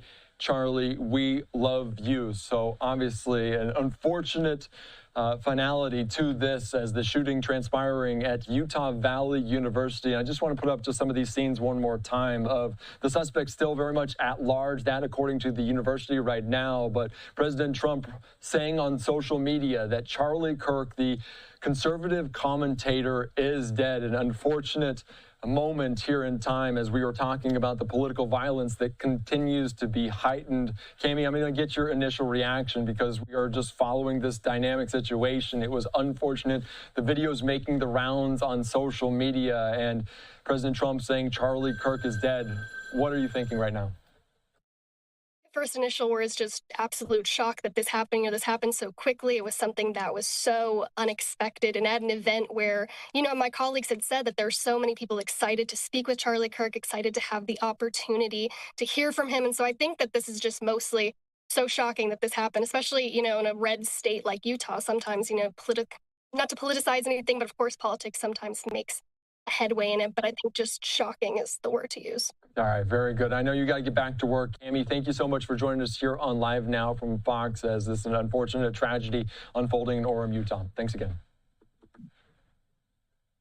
All right, thank you so much. All right, very great conversation there about this as we are just continuing to learn the latest right now. Fox News posting this as well on social media, talking about the Turning Point USA founder Charlie Kirk has died at the age of 31 after being shot at a college event in Utah.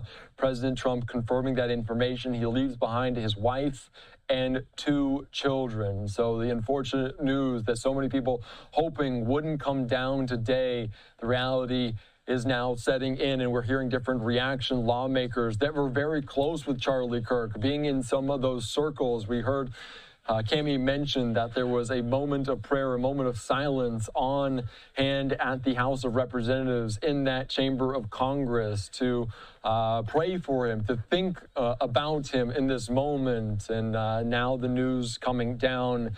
Again, just a live picture right there on the campus at the university, Utah Valley University. So following it very closely, the Utah Valley saying that the suspect is still very much at large. And as we're just getting some of these pictures right now, let's continue with the conversation about what happened today. I want to be joined right now by the founder of the Wounded Blue, Randy Sutton. Randy, can you hear me here on Live Now from Fox? You're live on our air. Kind of take your initial reactions of what all happened today.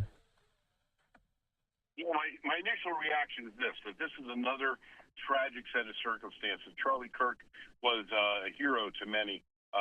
His intelligence, his ability to converse, his strong voice, conservative voice, has literally paved the way for a greater understanding of conservative issues. He's a true hero. And the fact that he was literally assassinated today is incredibly tragic. We have seen death now in so many ways, so publicly, that it's almost shocking that to witness a murder on video, it doesn't even shock the conscience anymore. It's truly amazing that we can witness the most All right, Randy, I got to cut you off real quick. Stay with us, Randy. I have to cut you off because we're seeing Mike Johnson right now step to the microphone. I'm going to get your reaction in just a little bit, but I want to take us out here. So this is just a swearing in. So obviously this is unfolding. Potentially we could get some questions immediately in the aftermath of it, but right now just a swearing in. Let's listen in to see if we have any comments, though. Thank you, guys. Thank you. Thank you all. Congratulations. How old's Mateo? Like, He'll be 5 at the end of this month. Yeah. It's great. He's First child? Yes. Yeah. He's a wild guy. That's great. You can have a long career here and a short drive home. That's right. Yeah, I hope so. Yeah. Glad you're here. We'll try to get everybody under control here. Thank you, sir. Thank you. Thank you.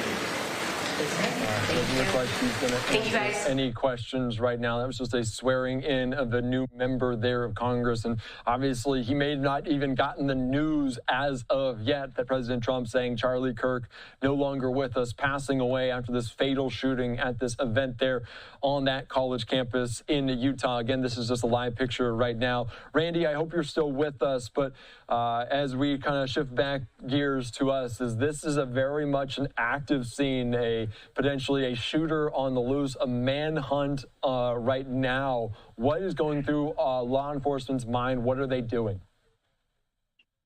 So this is an exceedingly difficult situation for law enforcement. You have a large number of people in a relatively small area. You have a shooter who it appears, now remember, all the information that we've gotten so far is really conjecture. I mean, first we heard there was a suspect in custody, then we heard he's not in custody.